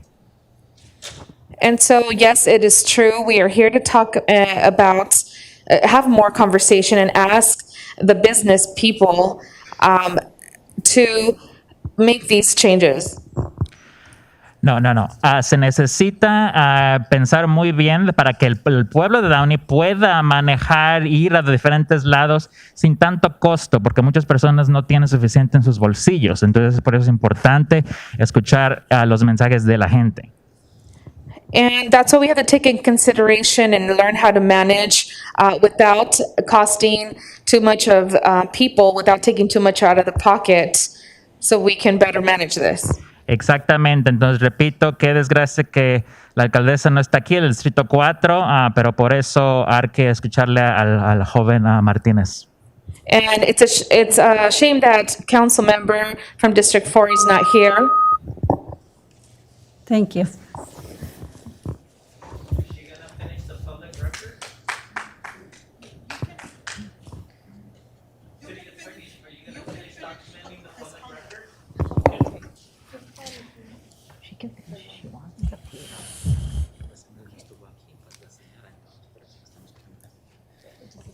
Yes, and it's a shame that council member of District 4 is not here, and that's why we have someone else representing us. Thank you. Hi, good afternoon. My Hi. name is Anna Brown, and I live in District 4. I have lived in District 4 for the last 31 years. And for the last 31 years, I have walked the streets. I do not have a sidewalk in front of my house. I know there's sidewalks on Gallatin. I have walked the streets when my kids were babies to Dennis and Menace Parks, not a problem. I run on my streets. We walk our dog every day. We see my neighbors walking, neighbors running. So I don't understand what impedes anyone to walk from District 4 to downtown Downey. I have done that. I walked to Stonewood Mall. Now that I'm retired, I have tons of time. So we walk all over, and I see neighbors walking. So I think it would be a waste of city money to have sidewalks in that area. I don't feel that it's needed. I don't want a sidewalk in front of my house. It gives it a very different feel of a community, how it is. And if anything, I think maybe we need a little bit more lighting in some of the areas. However, I need to add that I think homeowners, such as myself, should take responsibility for lighting. We have lights all around our house for safety purposes. So I think we ourselves need to take responsibility for that. But as far as sidewalks, I personally don't feel that we need any more sidewalks in District 4. Thank you. Thank you so much, and thank you for your comments. I think a lot of concern, like your concerns and what Councilmember Trujillo brought up, is lighting. So I think it is important for us to have lighting for safety reasons. So thank you so much for speaking.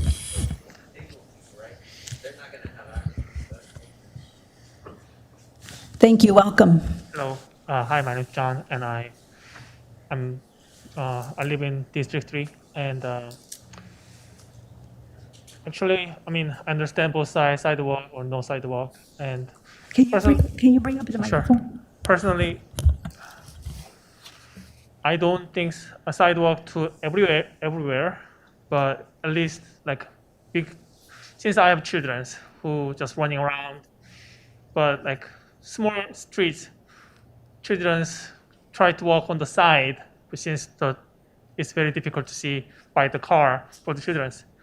But like at least like 3-4 cars passing by this area, car just drive like crazy. And when there is no sidewalk, I'm like, when I walk through, even though it's wide enough for the cars just going around, I'm not comfortable for the children, to walk around with me, even with me, since they just running around.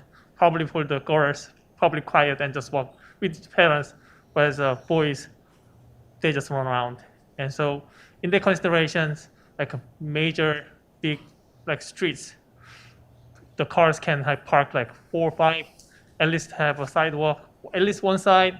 So when cars passing by, or those times that a lot of cars just moving through because of the trip, people coming in and out, like 4 to 6 o'clock, sidewalk is probably necessary for to walk around. Yeah, that's my opinion. Thank you. Thank you.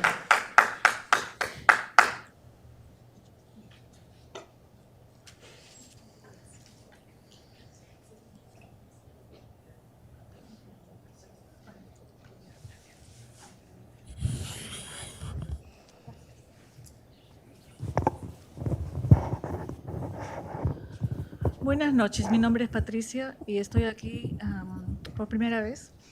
Necesito reforzar este tema del peligro de la ciudad, de seguridad. Soy víctima de homicidio aquí en Downey. Mataron a mi hijo en el año 2016 y yo solicito y exijo que ustedes tengan mayor cuidado con todo lo que es violencia callejera, pandillas, etcétera. Perdón, esto es sobre el agenda item que estamos... We're on agenda item number 2. De la seguridad. Ok. Ya me regresé a seguridad. She's referring to the security. Eso es de transporte, un plan de transporte. ¿Qué tomaré de seguridad? Which one's, what item is the security? That's the one she's referring to, about security or safety, I'm sorry. Estamos en esta ahorita. Es esta la de autoriza. Ya, voy a estar atenta en ese tema. Ok, gracias. Disculpe. Sorry about that. So, okay, we are going to have, vamos a tener una parte en donde va a poder hablar, donde está abierto para el público. Así es que en ese tiempo, cuando diga, se llama non-agenda public comment, en ese periodo puede venir y hablar. So I just explained to her that there's going to be a portion in the agenda where she can come up and speak on matters that are not on the agenda, so that way she's aware. Okay, unless there are no, well, is there a motion to close public comment? So moved. Is there a second? Second. Public comment period is now closed. Unless there are any comments from council, I will entertain a motion in a second to receive and file the presentation. Is there a motion? Sorry, are we receiving and filing, or are we? The presentation, and then we'll, The presentation. It's a two-parter. Second. City Clerk Duarte, can you please take a roll call vote? Yes, Mayor Pro Tem. Councilmember Alvarez? Yes. Councilmember Ashton? Yes. Councilmember Trujillo? Yes. Mayor Pro Tem Pacheco? Yes. And Mayor Frometa is absent. The motion is approved with Mayor Frometa absent. And now I will entertain a motion in a second to adopt the resolution. I'll make that motion. Is there a second? Second. Thank you. City Clerk Duarte, can you please take a roll call vote? Yes. Councilmember Alvarez? Yes. Councilmember Ashton? Yes. Councilmember Trujillo? Yes. Mayor Pro Tem Pacheco? Yes. And Mayor Frometa is absent. The motion is approved with Mayor Frometa absent. Thank you very much. The next item is a solar power purchase. Approve solar power purchase and energy service agreements with Onyx Development Group LLC for installation of solar photovoltaic and battery energy storage systems at city facilities. There are 3 actions being considered for this item.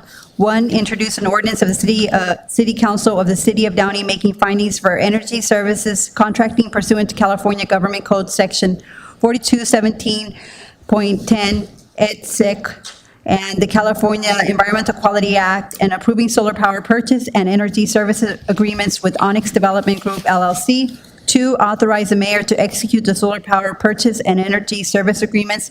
And 3, authorize city manager to execute any and all amendments to the agreements. The hour having arrived, the public hearing is now open. City Clerk Duarte, do we have proof of publication? Yes, Mayor Pro Tem. Can I have a motion and a second to receive and file the publication? So moved. Second. City Clerk Duarte, can we take a roll call vote, please? Yes. Councilmember Alvarez? Yes. Councilmember Ashton? Yes. Councilmember Trujillo? Yes. Mayor Pro Tem Pacheco? Yes. And Mayor Frometa is absent. The motion is approved. Thank you. And we have a staff report. I can only imagine who will be providing it, but City Manager Livas, who will be providing us a staff report? Before Delfino gets started on his staff report, I want to just say a little something about this particular item. It's actually something that we've been working on really hard. I've actually pushed probably Delfino to a point where he's sick of hearing me about this particular project, but it's a solar project that we have been really, probably for the last year or so, really meeting diligently with consultants and everybody involved to make sure that it comes to fruition. I also want to remind the public that this is an item that was one of the city council's priorities, and it's also one of the mayor's goals for this year as well. And so one of the things that we want to do is shrink our carbon footprint, and what we're hoping to do today with this particular item is to do that. We've also undertaken several other measures in the city to reduce our carbon footprint, and this is the biggest one to date, though. So with that, I'll go ahead and turn it over to Delfino to go ahead and give you a presentation on this item. Thank you very much, City Manager Livas. Good evening, Mayor Pro Tem Pacheco and City Council. So as City Manager Livas mentioned, in line with the City of Downey's goals of environmental sustainability and energy conservation, over the past few years, the city has implemented a number of energy efficiency upgrades at city buildings and facilities. So these upgrades included retrofitting all interior and exterior lighting with LED fixtures, installing occupancy sensors in building offices and workspaces, replacing old HVAC equipment with high-efficiency HVAC units at the library and theater, replacing old gravel roofs with cool roofing systems at City Hall, Police Department building, and library, replacing old pumps and motors with high-efficiency pumps and motors at our groundwater wells, and converting all of the city-owned streetlights and traffic safety lighting to LED lamps. In addition, last year, Council approved an agreement with Southern California Edison, or SCE, for the conversion of 4,400 SCE-owned streetlights to LED. So with the upgrades that have been completed, the city has been recognized with the following awards. Platinum Level Award from the Gateway Cities Energy Leadership Partnership, Platinum Level in Energy Savings from the Institute for Local Government Beacon Program, and Gold Level Award in Sustainability also from the Beacon Program. The total energy cost savings from these upgrades is over $300,000 annually, so that's pretty significant savings each year. So now that the low-hanging fruit in terms of energy conservation projects have been completed, staff is now looking into developing and implementing a clean, renewable energy project by installing solar facilities, solar improvements at city buildings as recommended in the city's Energy Action Plan, which was adopted in 2015. So over the past couple of years, staff has been working closely with Willdan Energy and a couple of solar energy providers in developing the scope of a renewable energy project. Willdan completed a feasibility study that included a comprehensive analysis of the utility consumption at all city facilities, projected solar energy generation and battery storage capacities, identification of grants, rebates, solar incentives, battery incentives, range of magnitude costs, estimated energy cost savings over the term or over the life of the solar improvements, the projected ROI or return on investment, and the different funding and financing options available. So based on the above analysis, the study determined that it would be cost beneficial for the city to install solar panels and battery energy storage systems at the following facilities: City Hall, Police Department Building, Library, Theater, Columbia Memorial Space Center, and at BJR Senior Center. Government Code Sections 4217.10 through 18 allow cities to enter into agreements for the purchase of energy from energy conservation facilities owned and operated by private energy companies on city property. Prior to entering such agreements, Council is required to hold a public hearing and to make certain findings that the project will provide a net financial benefit to the city.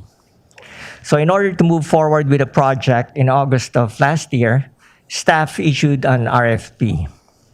After a thorough and extensive interview and evaluation and interview process, CEG Solutions, in partnership with Onyx Development Group, they were ranked number 1. They submitted the most comprehensive and financially beneficial proposal. They have completed over 100 solar projects, totaling more than 39 megawatts of solar energy in California alone, including projects for the cities of Fremont, Paso Robles, and San Diego, County of Imperial Department of Public Works, and for NASA JPL. CEG Solutions will be the engineering procurement contractor that will design and install the solar improvements, while Onyx Development Group will finance the project. They will eventually own and operate the solar facilities just like any other private utility company. There is no capital outlay from the city, so that's very important. The city will purchase energy from Onyx at the rate of 11 cents per kilowatt hour with a fixed escalation rate of 1.9% per year.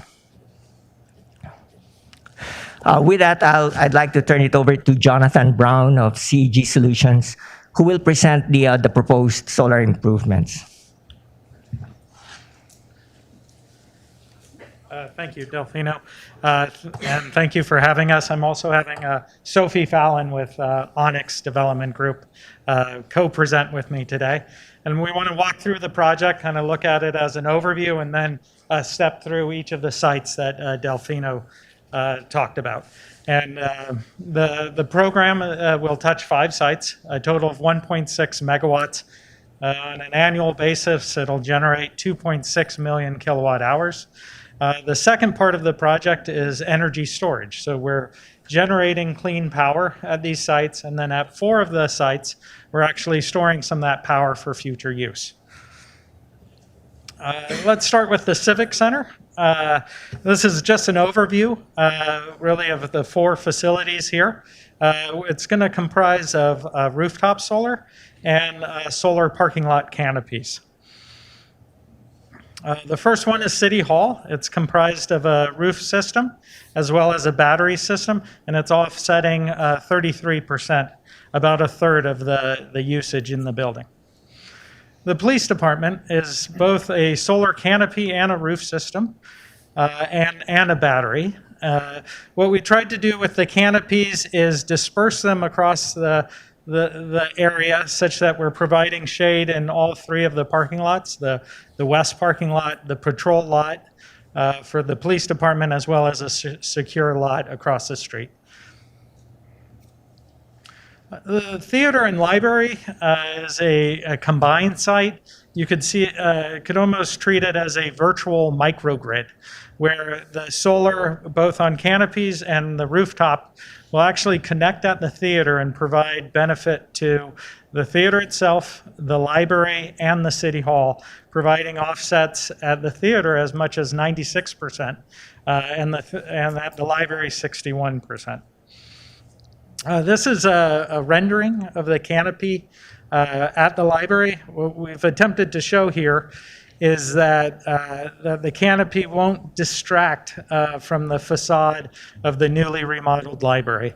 It's the idea is that once at height, 6 feet or so, you'll be able to look through the canopy, if you will, and still see the library's facade. Finally, at the Memorial Space Center, we're putting solar canopies in the median. This actually pushes it away from the building a little bit, preserving future expansion for that building, not taking up real estate around the building and disrupting the sight lines of that building. Again, another rendering of the Space Center and the canopy in the median. And then finally, the Barbara J. Riley Senior Center, we're doing or proposing to do solar canopies in the parking lot, both on the both sides of the facility, and provide a battery at that location as well. And then finally, for project benefits, I'll turn it back over to Delfino.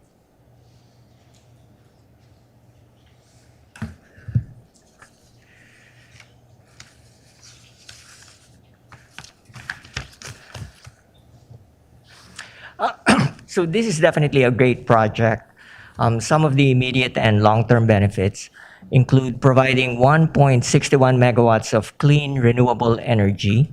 The city will save over $150,000 in energy costs, and this is only in the first year of operations alone. So that savings will increase up to close to $10 million cumulative over the 25-year term of the PPA. The city will capture more than $600,000 in SGIP funding, which basically pays for the batteries. The batteries provide emergency backup power, thereby increasing the resiliency and reliability of the system. With the batteries, the city will be able to take advantage of net energy metering, which will offset higher peak hour energy rates. Also, with the combined lower energy and escalation rates. So the energy rate is 11 cents per kilowatt hour for the first year, with an annual escalation of 1.9% per year. The agreement provides for consistent energy pricing over 25 years. Comparing that with what we're paying SCE now and Clean Power Alliance, I think it's anywhere between 16 cents per kilowatt hour to 19 cents per kilowatt hour, with an escalation rate of anywhere from 3 to 5%. The solar canopies provide shade and additional lighting at night, increasing safety for employees who may be working nights or night shifts. Reduction in greenhouse gas emissions, equivalent to 5 million vehicle miles traveled annually. Reduction in carbon emissions, equivalent to carbon sequestered by more than 2,400 acres of trees in 1 year. And finally, this project will provide public educational opportunities and increase community awareness regarding sustainability and energy conservation. So in summary, Government Code Section 4217.12 requires that the City Council make the following findings. Number one, terms of the contract are in the best interest of the city.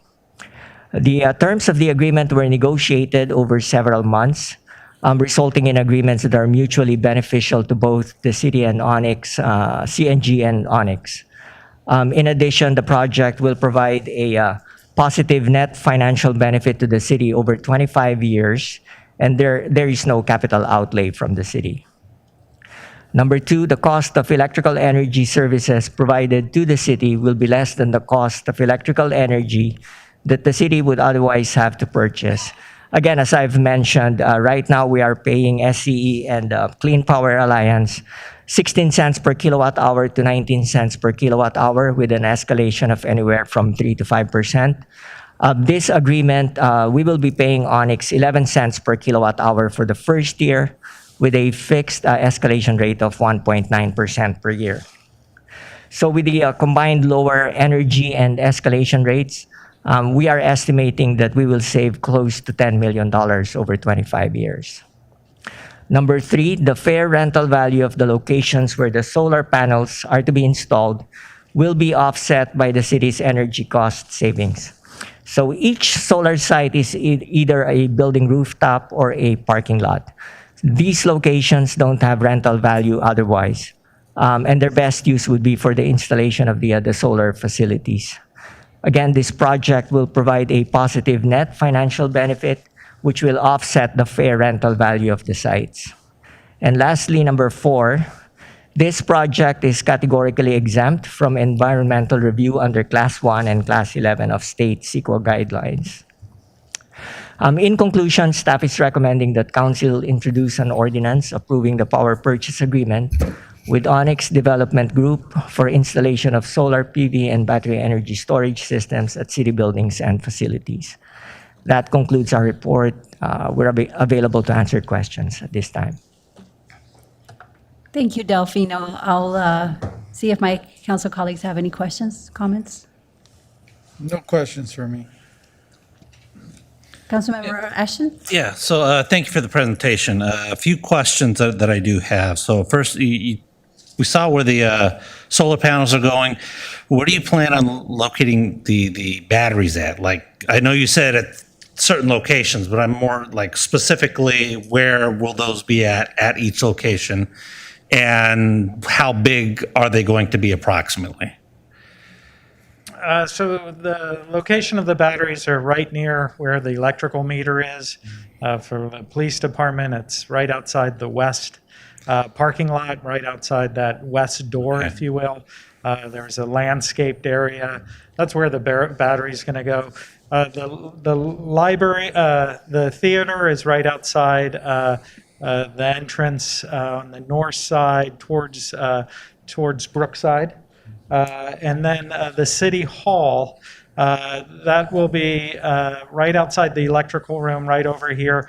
The exact siting, we need to play with the exact siting a little bit.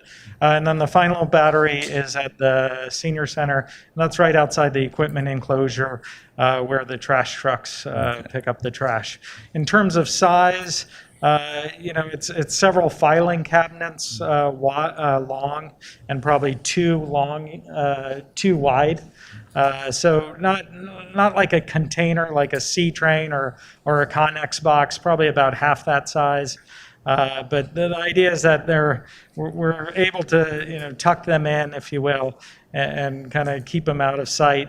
And they produce no noise or very low noise, and won't be much of an eye strain at all in any of those areas. Okay, no, thank you for that. I appreciate that. And then my other question, and I have to ask this. So basically I'll dialogue and then I'll get to the question. But basically what we're basically going to do is have Onyx and, I'm sorry, the name of the other company. CEG Solution. So basically instead of paying for our power through Edison and Clean Power Alliance, we're going to pay for it through them. They're going to build it all. And then they're going to charge us 11 cents a kilowatt or whatever for this, and it's going to be an approximate amount of savings. My question then would be, what would be the cost of us doing it, Downey building it, Downey just having it, and then we're not paying 11 cents? And then what type of savings would we have with that? I believe if the city has the money right now or the funding to pay for the project, it would be around $9 to $10 million up front. Okay, and then obviously it'd be cost to maintain it as well, obviously, And that's correct. We will be responsible for operations and maintenance. In this power purchase agreement, Onyx will be responsible for maintenance over the 25-year term. And then after the 25 years, what happens? There is an option in the power purchase agreement that we can extend it for another 5 years. And at that point, it's really just savings that you're really accumulating at that point. There's not like a like lease to own type of thing after the 25 years we can possibly purchase, or I believe the agreement provides for on the fifth or the sixth year where the city can actually purchase the system. Okay. All right. Thank you. Appreciate the answers. And just wanted to add to what Jonathan mentioned. We have already met at the site several times.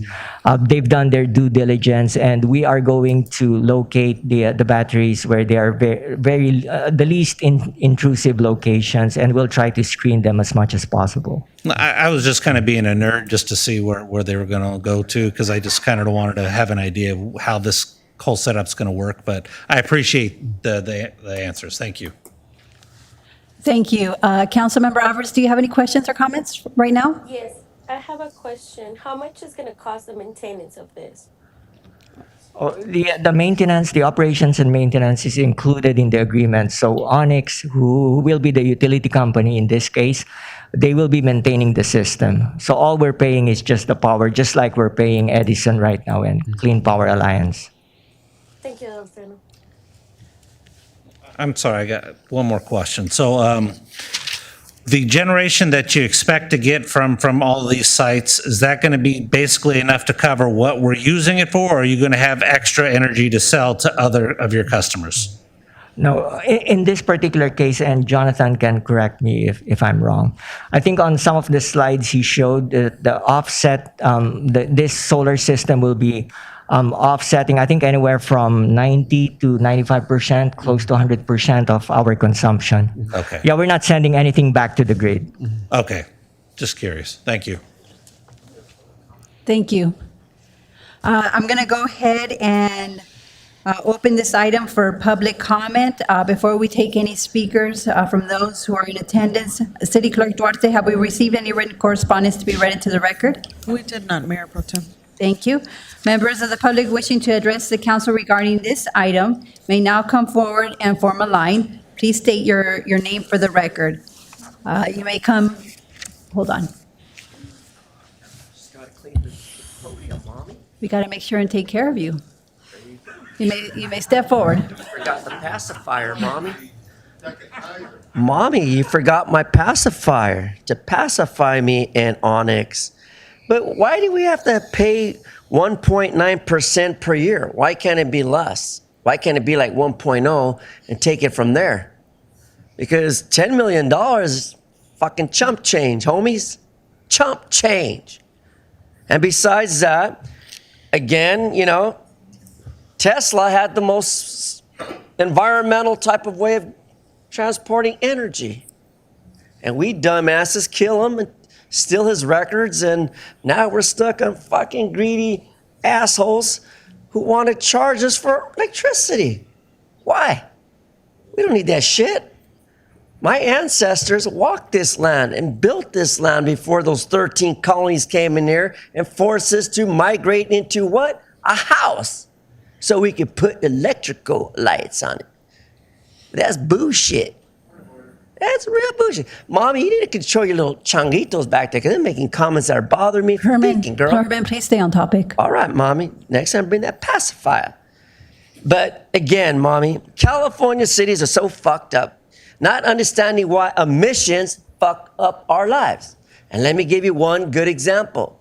We just currently had some jackass blow a rocket up into space, burning the ozone. This is your It final deals warning. with electricity because if we burn the ozone, our electricity escapes, brings in heat, and it'll burn out our solar panels, and there will be no heat, and we will freeze our asses. So the offset of these emissions is basically how the meter data shall or be confidential. Why? Why does it have to be confidential? We're taxpayers. We're paying for this bullshit. Transparency is open policy in my books. And just because two fancy Caucasians like me walk in there and give you the swag, it's not going to pull that information of who the seller is and not purchase under 7701 parentheses E, parentheses 3, service contract. We, the people of California, are the service contract. We pay for it at the end. You bend us over and charge us the 1.9 per year interest as it continues to grow. And before you know it, interest is now 5.9. Who can afford it? People can't even afford to live and rent in these motherfucking cities. That's what's sad. Totally sad. Just like CSI, for the record, Mommy Han, with their solar panels at Wilson High, the Wildcats, meow, meow, meow. Who fucking benefits from that, bitch? Thank you, Mr. Herman. Can we please wipe down the area?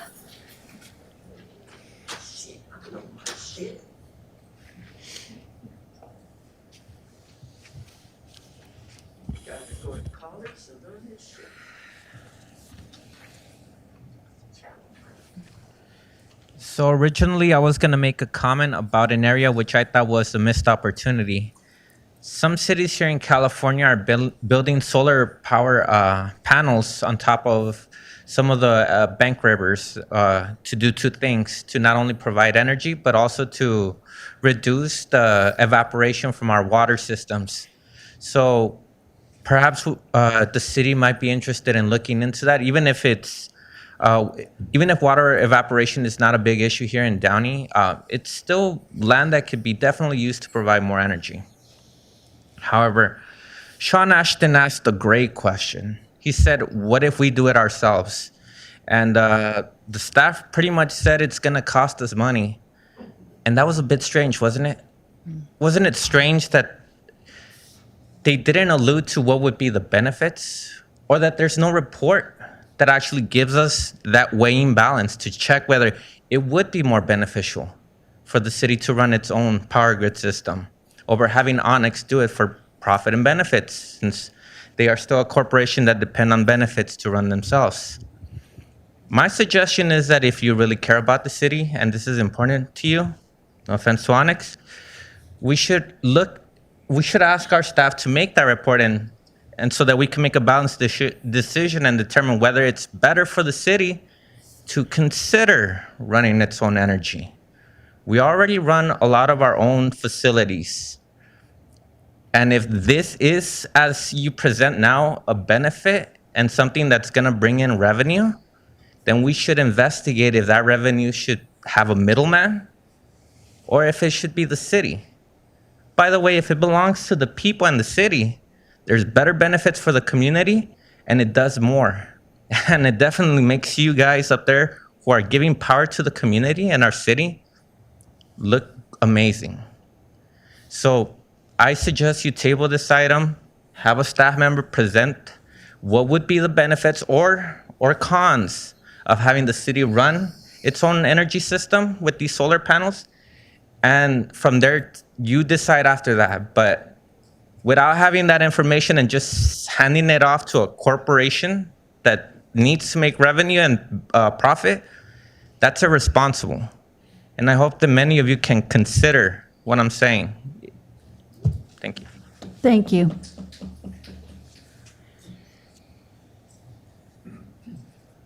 I know the drill now. I can be impatient.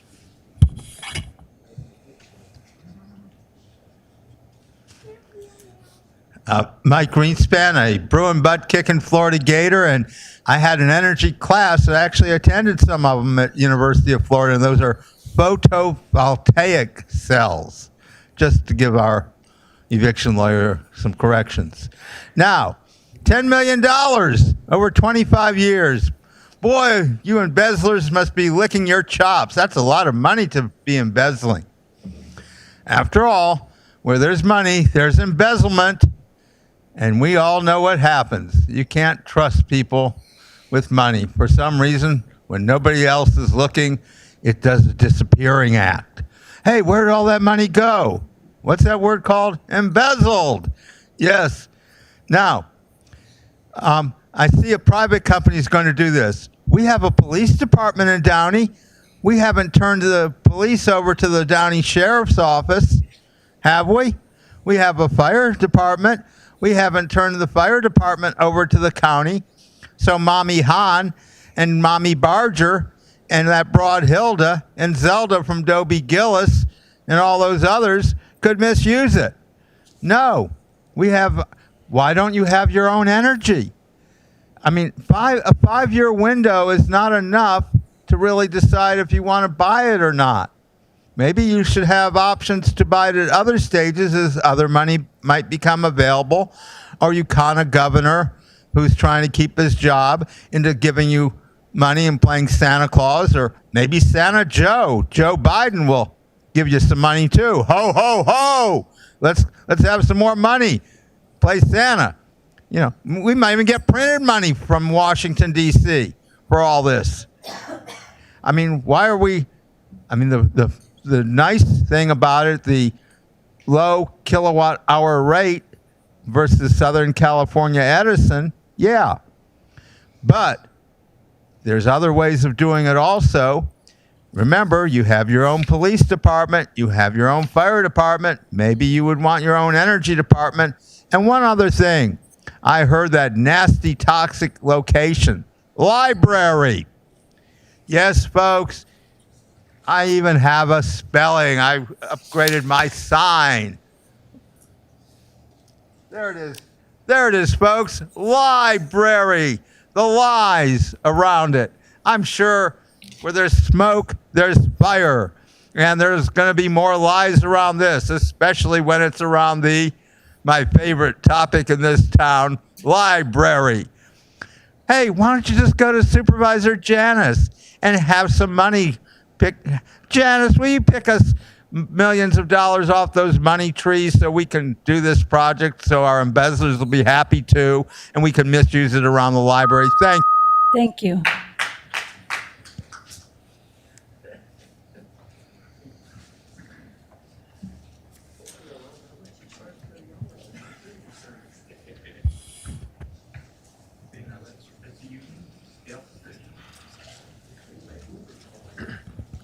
Good evening, everybody.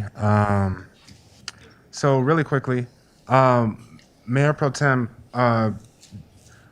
in the presentation, I heard Delfino mention that I think it was over 5 years, we would accrue, was it something like 10 million? So I'm wondering, along with the educational programs that CEG is going to put on for the community, I wonder if there's any possibility to include residents and local businesses in this deal that Onyx and CEG is going to put on, in terms of rolling back that energy and saving those costs, because from what I see and the possible energy and money that would be saved, that could be put towards those streetlights that the residents are trying to pay for. So I wanted to see if that's a possibility, looking at the legalities of that, to see if that's something that could possibly, because I'm sure maybe some of the more affluent residents that we have here in Downey could be able to add on to the project that's trying to be put on here. Thank you.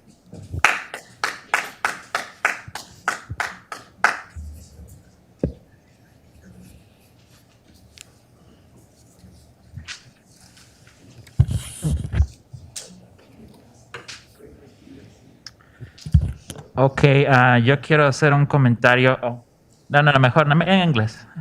I'd like to make a comment. Ven, o sea, mi lenguaje es español. So, okay, so I really agree with some of the speakers that I think don't usually agree with each other, but it seems they're united on this, and I think you should, in fact, listen to them.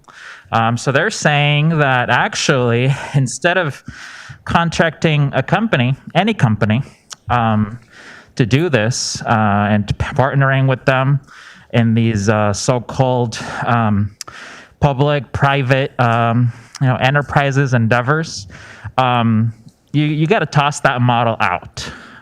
That model, which of course the city manager constantly prides himself on, we the people are now rejecting that model. That was the model of 40 years of neoliberalism, of turning our energy grid into a for-profit business.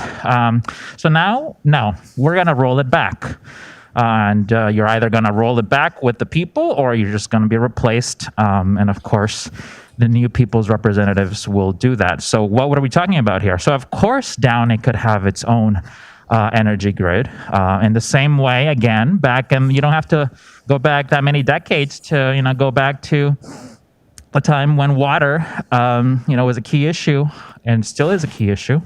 The city of Downey decided to appropriate that water. So, it's such an important thing for life, water and energy. So, of course, it should be under the control of the people through their government. You only have to look. I'm sure there's going to be so much mismanagement here in the same way that there's a mismanagement, coming from Edison. So all of that needs to go. We don't want a situation like in Texas where, that company, ERCOT, which, Texas outsourced its energy needs to, comes in here and rips everything apart because they're just looking for the profit motive. So we're not interested in that. We're interested in having a municipal electricity grid. Of course, it is entirely possible. And again, as you can see, many speakers from different sides, I think that don't usually agree, are agreeing on this. And that's because it's very clearly very important to have an energy grid that works for everybody and that is owned by us, by the people. The sun should not be owned by any particular person. And so, the benefits that it gives our planet should be shared and not go to any particular entity. Just like we have a public police department, a fire department, and water department, we need a publicly owned energy grid department here in Downey. Thanks.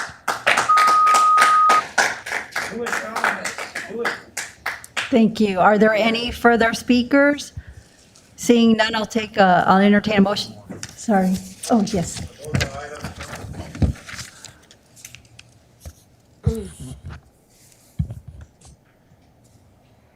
Yeah, when government runs things, they don't usually run it very efficiently. Usually we have to look to the private sector to be efficient, cost-effective, and to produce well-meaning energy sources for the people. If the government was running the Sahara Desert, there would be a shortage of sand very quickly. So let's consider what the private company has to offer us seriously. Thank you. Thank you. Seeing no further speakers, is there a motion to close public comment? So moved. Second? All right, public comment period now closed. Is there any further comments from council? If not, I will. Yeah, so, Yes. Madam Mayor Pro Tem, if I may, when we're looking at this project, and like one thing that was kind of brought up is, oh, we should do our own power in that, and we kind of had that discussion a few years back where the state gave municipalities the opportunity to join their own community choice aggregate program, and so we looked at different programs. We looked at possibly doing one on our own, and we wound up joining the Clean Power Alliance. And as the current board member for the city for that organization as well, I see a lot of the work that they're doing, and to do something like that in the city of Downey, it's really mind-boggling the amount of work that has to be done to bring electricity to the people.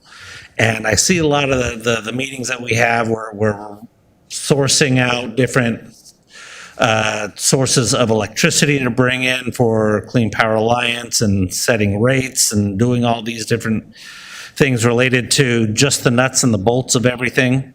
And then dealing with legislation. So there's another arm of it that's dealing with trying to get legislation to allow community choice aggregate programs like Clean Power Alliance to do their job more effectively. It's a lot. It really is a lot. And not to say anything bad about staff of Downey, but it's something that currently, as I look at what we have, we don't have the capacity to do that. We just don't. Not that we couldn't hire more and bring in more and do that, but that's just not where we're at right now. When I'm looking at this, I'm looking at, we could spend 9 to 10 million plus hire people to manage it, plus, okay, since you want to interrupt me so rudely, that's fine, but keep in mind that I gave you the opportunity as well when you had your public comment. But yeah, create jobs, but we have to pay for those jobs too. And it's, do we have that in our budget currently right now? No, we don't. Could it be possibly done? Yes. At what cost? That's what I'm not sure about.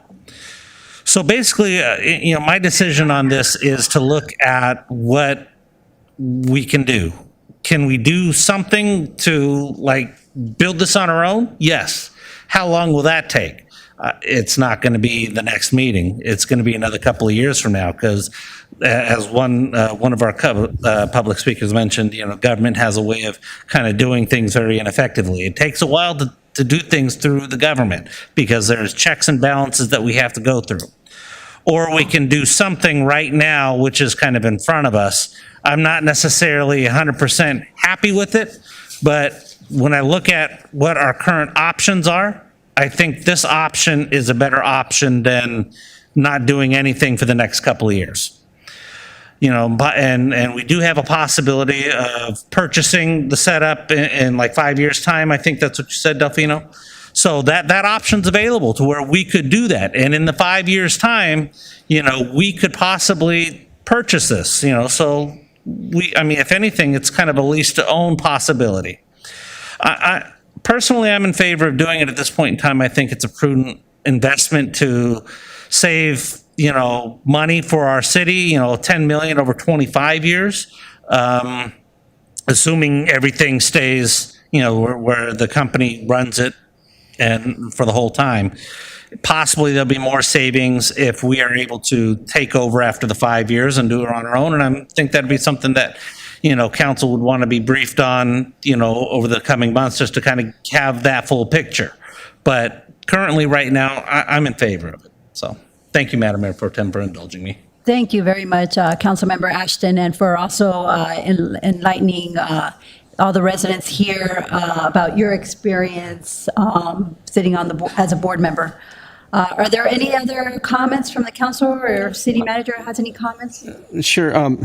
Madam Mayor Pro Tem, a couple things. One, we're talking about two different things here. We're talking about the creation of a utility at the city level, which is not what this agenda item is about at all. It's talking about using savings through solar panels, as simple as that. The other thing is that when you talk about ownership, and we did have this conversation early on about looking at what it cost to own this thing. First of all, you're talking about an outlay of about $10 million. Then you're talking about a continual maintenance cost for that, and then hiring people that have specialty knowledge to maintain those solar panels on an ongoing basis. So when you're looking at the initial outlay, and as a city manager, you got to look at balance, right? Where do we take the money? Do we take the money, that $10 million, and use it, for example, doing streets, doing wells, we have to spread the money over the organization. It just doesn't get, put in one pot. So the other thing that we look at is, I will tell you that most of these solar facilities are not owned by the public entities that put them in, just simply because of the cost. I would say probably 95% of school districts and cities do not own these because of the immense costs and specialized work and maintenance that goes into them. This is the way that you can get to reduce your solar your carbon footprint without having a big outlay. The third thing is, Delfino knows this very well, is that the initial process with this is that in most cases, school districts and city are lucky to get basically a break even, meaning that they're not making any money, they're not losing any money, and they're doing it because it's a public benefit, meaning it's reducing the carbon emissions. In this particular case, and that's why I alluded to the fact that I really pushed Delfino on this for the year and a half, that I wanted to get to a point where we're actually making some money on this so that we can use it for the organization as a whole. So unlike most places, we're actually going to be saving money on an ongoing basis at the tune of $10 million. If you look at most proposals for most cities and most school districts, they're not making anything. They're doing it because it's the right thing to do. We happen to be doing the right thing and making money on it. So the utility issue, creating a whole unit utility, that's a whole different ballgame. You're talking about increasing your level of bureaucracy, and the amount of work that goes into that is very, very different. So those are my comments on this.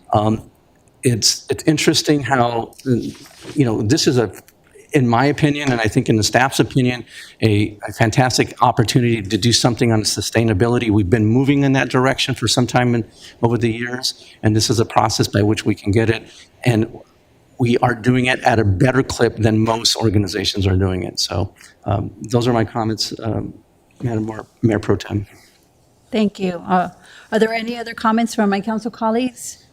Councilmember Trujillo? Councilmember Alvarez? No. No? Okay. Madam Mayor Pro Tem, if you don't mind, I'll make the motion to approve. Is there a second? I'm just going to be. I'm sorry, is there a motion? This would be a motion to introduce the ordinance. Can I just make a motion to do all three? Item 1, 2, and 3? I think we need to do, because of the nature of this action, we're going to do each item, take separate action on each of the items. All right, then I'll make the motion to approve to introduce the ordinance. Is there a second? City Clerk Duarte, can you please take a roll call vote? Yes, Mayor Pro Tem. Councilmember Alvarez? Yes. Councilmember Ashton? Yes. Councilmember Trujillo? Yes. Mayor Pro Tem Pacheco? Yes. And Mayor Frometa is excused. The motion is approved. Thank you. Now, is there a motion and a second to authorize the mayor or Mayor Pro Tem to execute the solar power purchase and energy services agreements and authorize the city manager to execute any and all amendments to the agreements? Is there a motion? I'll make that motion, Madam Mayor Pro Tem. Is there City Clerk Duarte, can we please take a roll call vote? Yes. Councilmember Alvarez? Yes. Councilmember Ashton? Yes. Councilmember Trujillo? Yes. Mayor Pro Tem Pacheco? Yes. And Mayor Frometa is excused. Absent. The motion is approved. Thank you. Before we go on to the non-agenda public comment, I know this item was to, Madam Pro Tem, do we have to do item 3 as well? Authorize city manager to execute the we amendments? actually We did that. combined. 2 Combined, and thank 3. you. I didn't hear that. My bad. Sorry. So before we go on to non-agenda public comment, I know this item that we just voted on is to decrease our carbon footprint. We've done a lot of things in our city to do so, with the tree planting, with this solar panel, bike lanes, and also with our charging stations here in our city. I'd like to see if we can, put out a campaign or just let the residents know everything that we're doing in our city to make our city more a livable city, and a city that cares about the environment. I'd like to see if we can do that. Absolutely. Okay, thank you. Now is a time for non-agenda public comment. If a speaker engages in conduct that disrupts or interferes with the meeting, I will ask the city manager to have the speaker removed from the chambers until the end of the non-agenda public comment period. I remind speakers that the non-agenda public comment period will be limited to 30 minutes pursuant to Downey Municipal Code Section 2105G. City Clerk Duarte, have we received any written correspondence regarding non-agenda public comment to be read into the record? We have, Mayor Pro Tem, we have 2 written comments. Okay, since we only have 2 written comments, we'll go ahead and read that into the record before we take any comments from the residents. Just so the residents know, our time period is limited to 30 minutes, and I believe we do have more than 10 speakers. So we're going to have to reduce the comment period to 2 minutes, but we won't start the 30 minutes until after we've read the 2 items to be read into the record. Okay. Thank you, Mayor Pro Tem. The first correspondence is from Wayne Spindler. Encourage the eating of fresh fruits and vegetables. Too many fat, obese council members show what may be an obesity epidemic. Thank you. The next correspondence is from Shannon.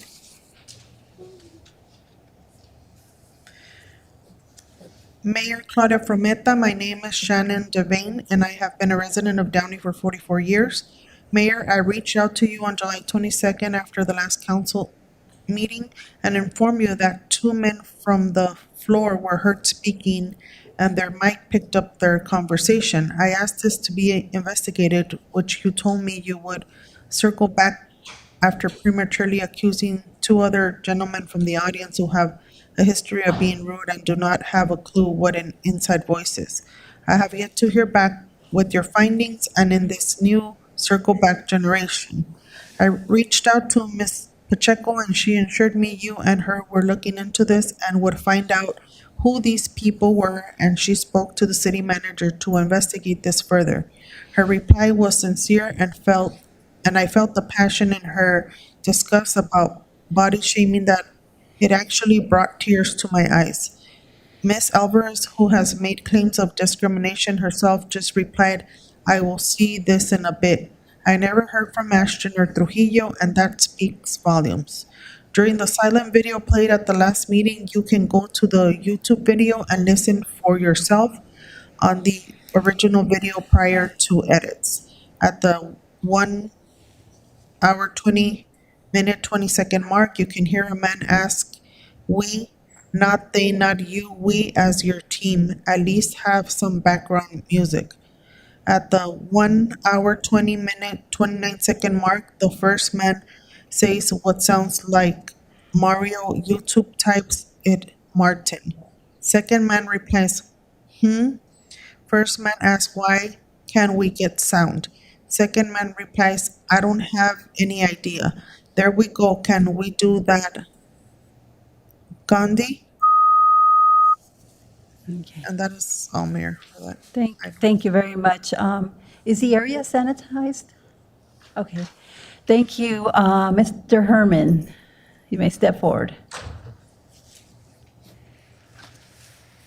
Well, first and foremost, I do hereby certify that the foregoing will be true and correct in my testimony regarding the Downey Police Department request for a release of police report, which I have not received from the Downey PD.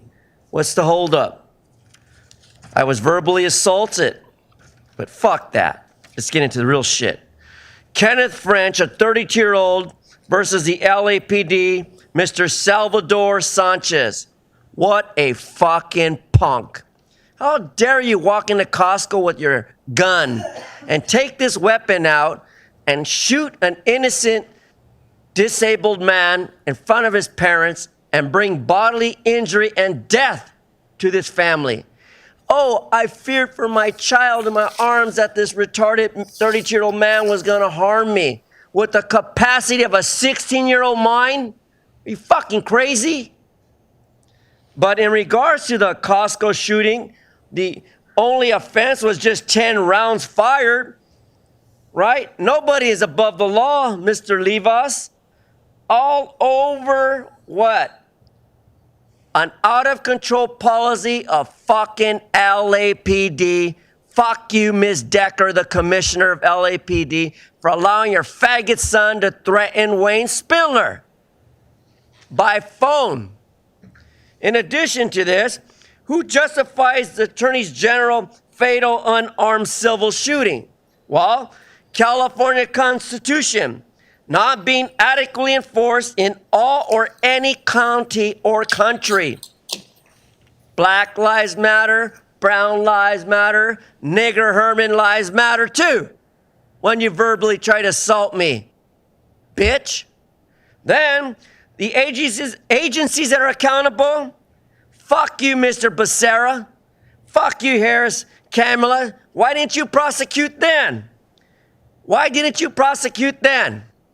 Because you're all a bunch of fucking cunts protecting rotten, dirty filth. Shame on you. Shame on you. Shame.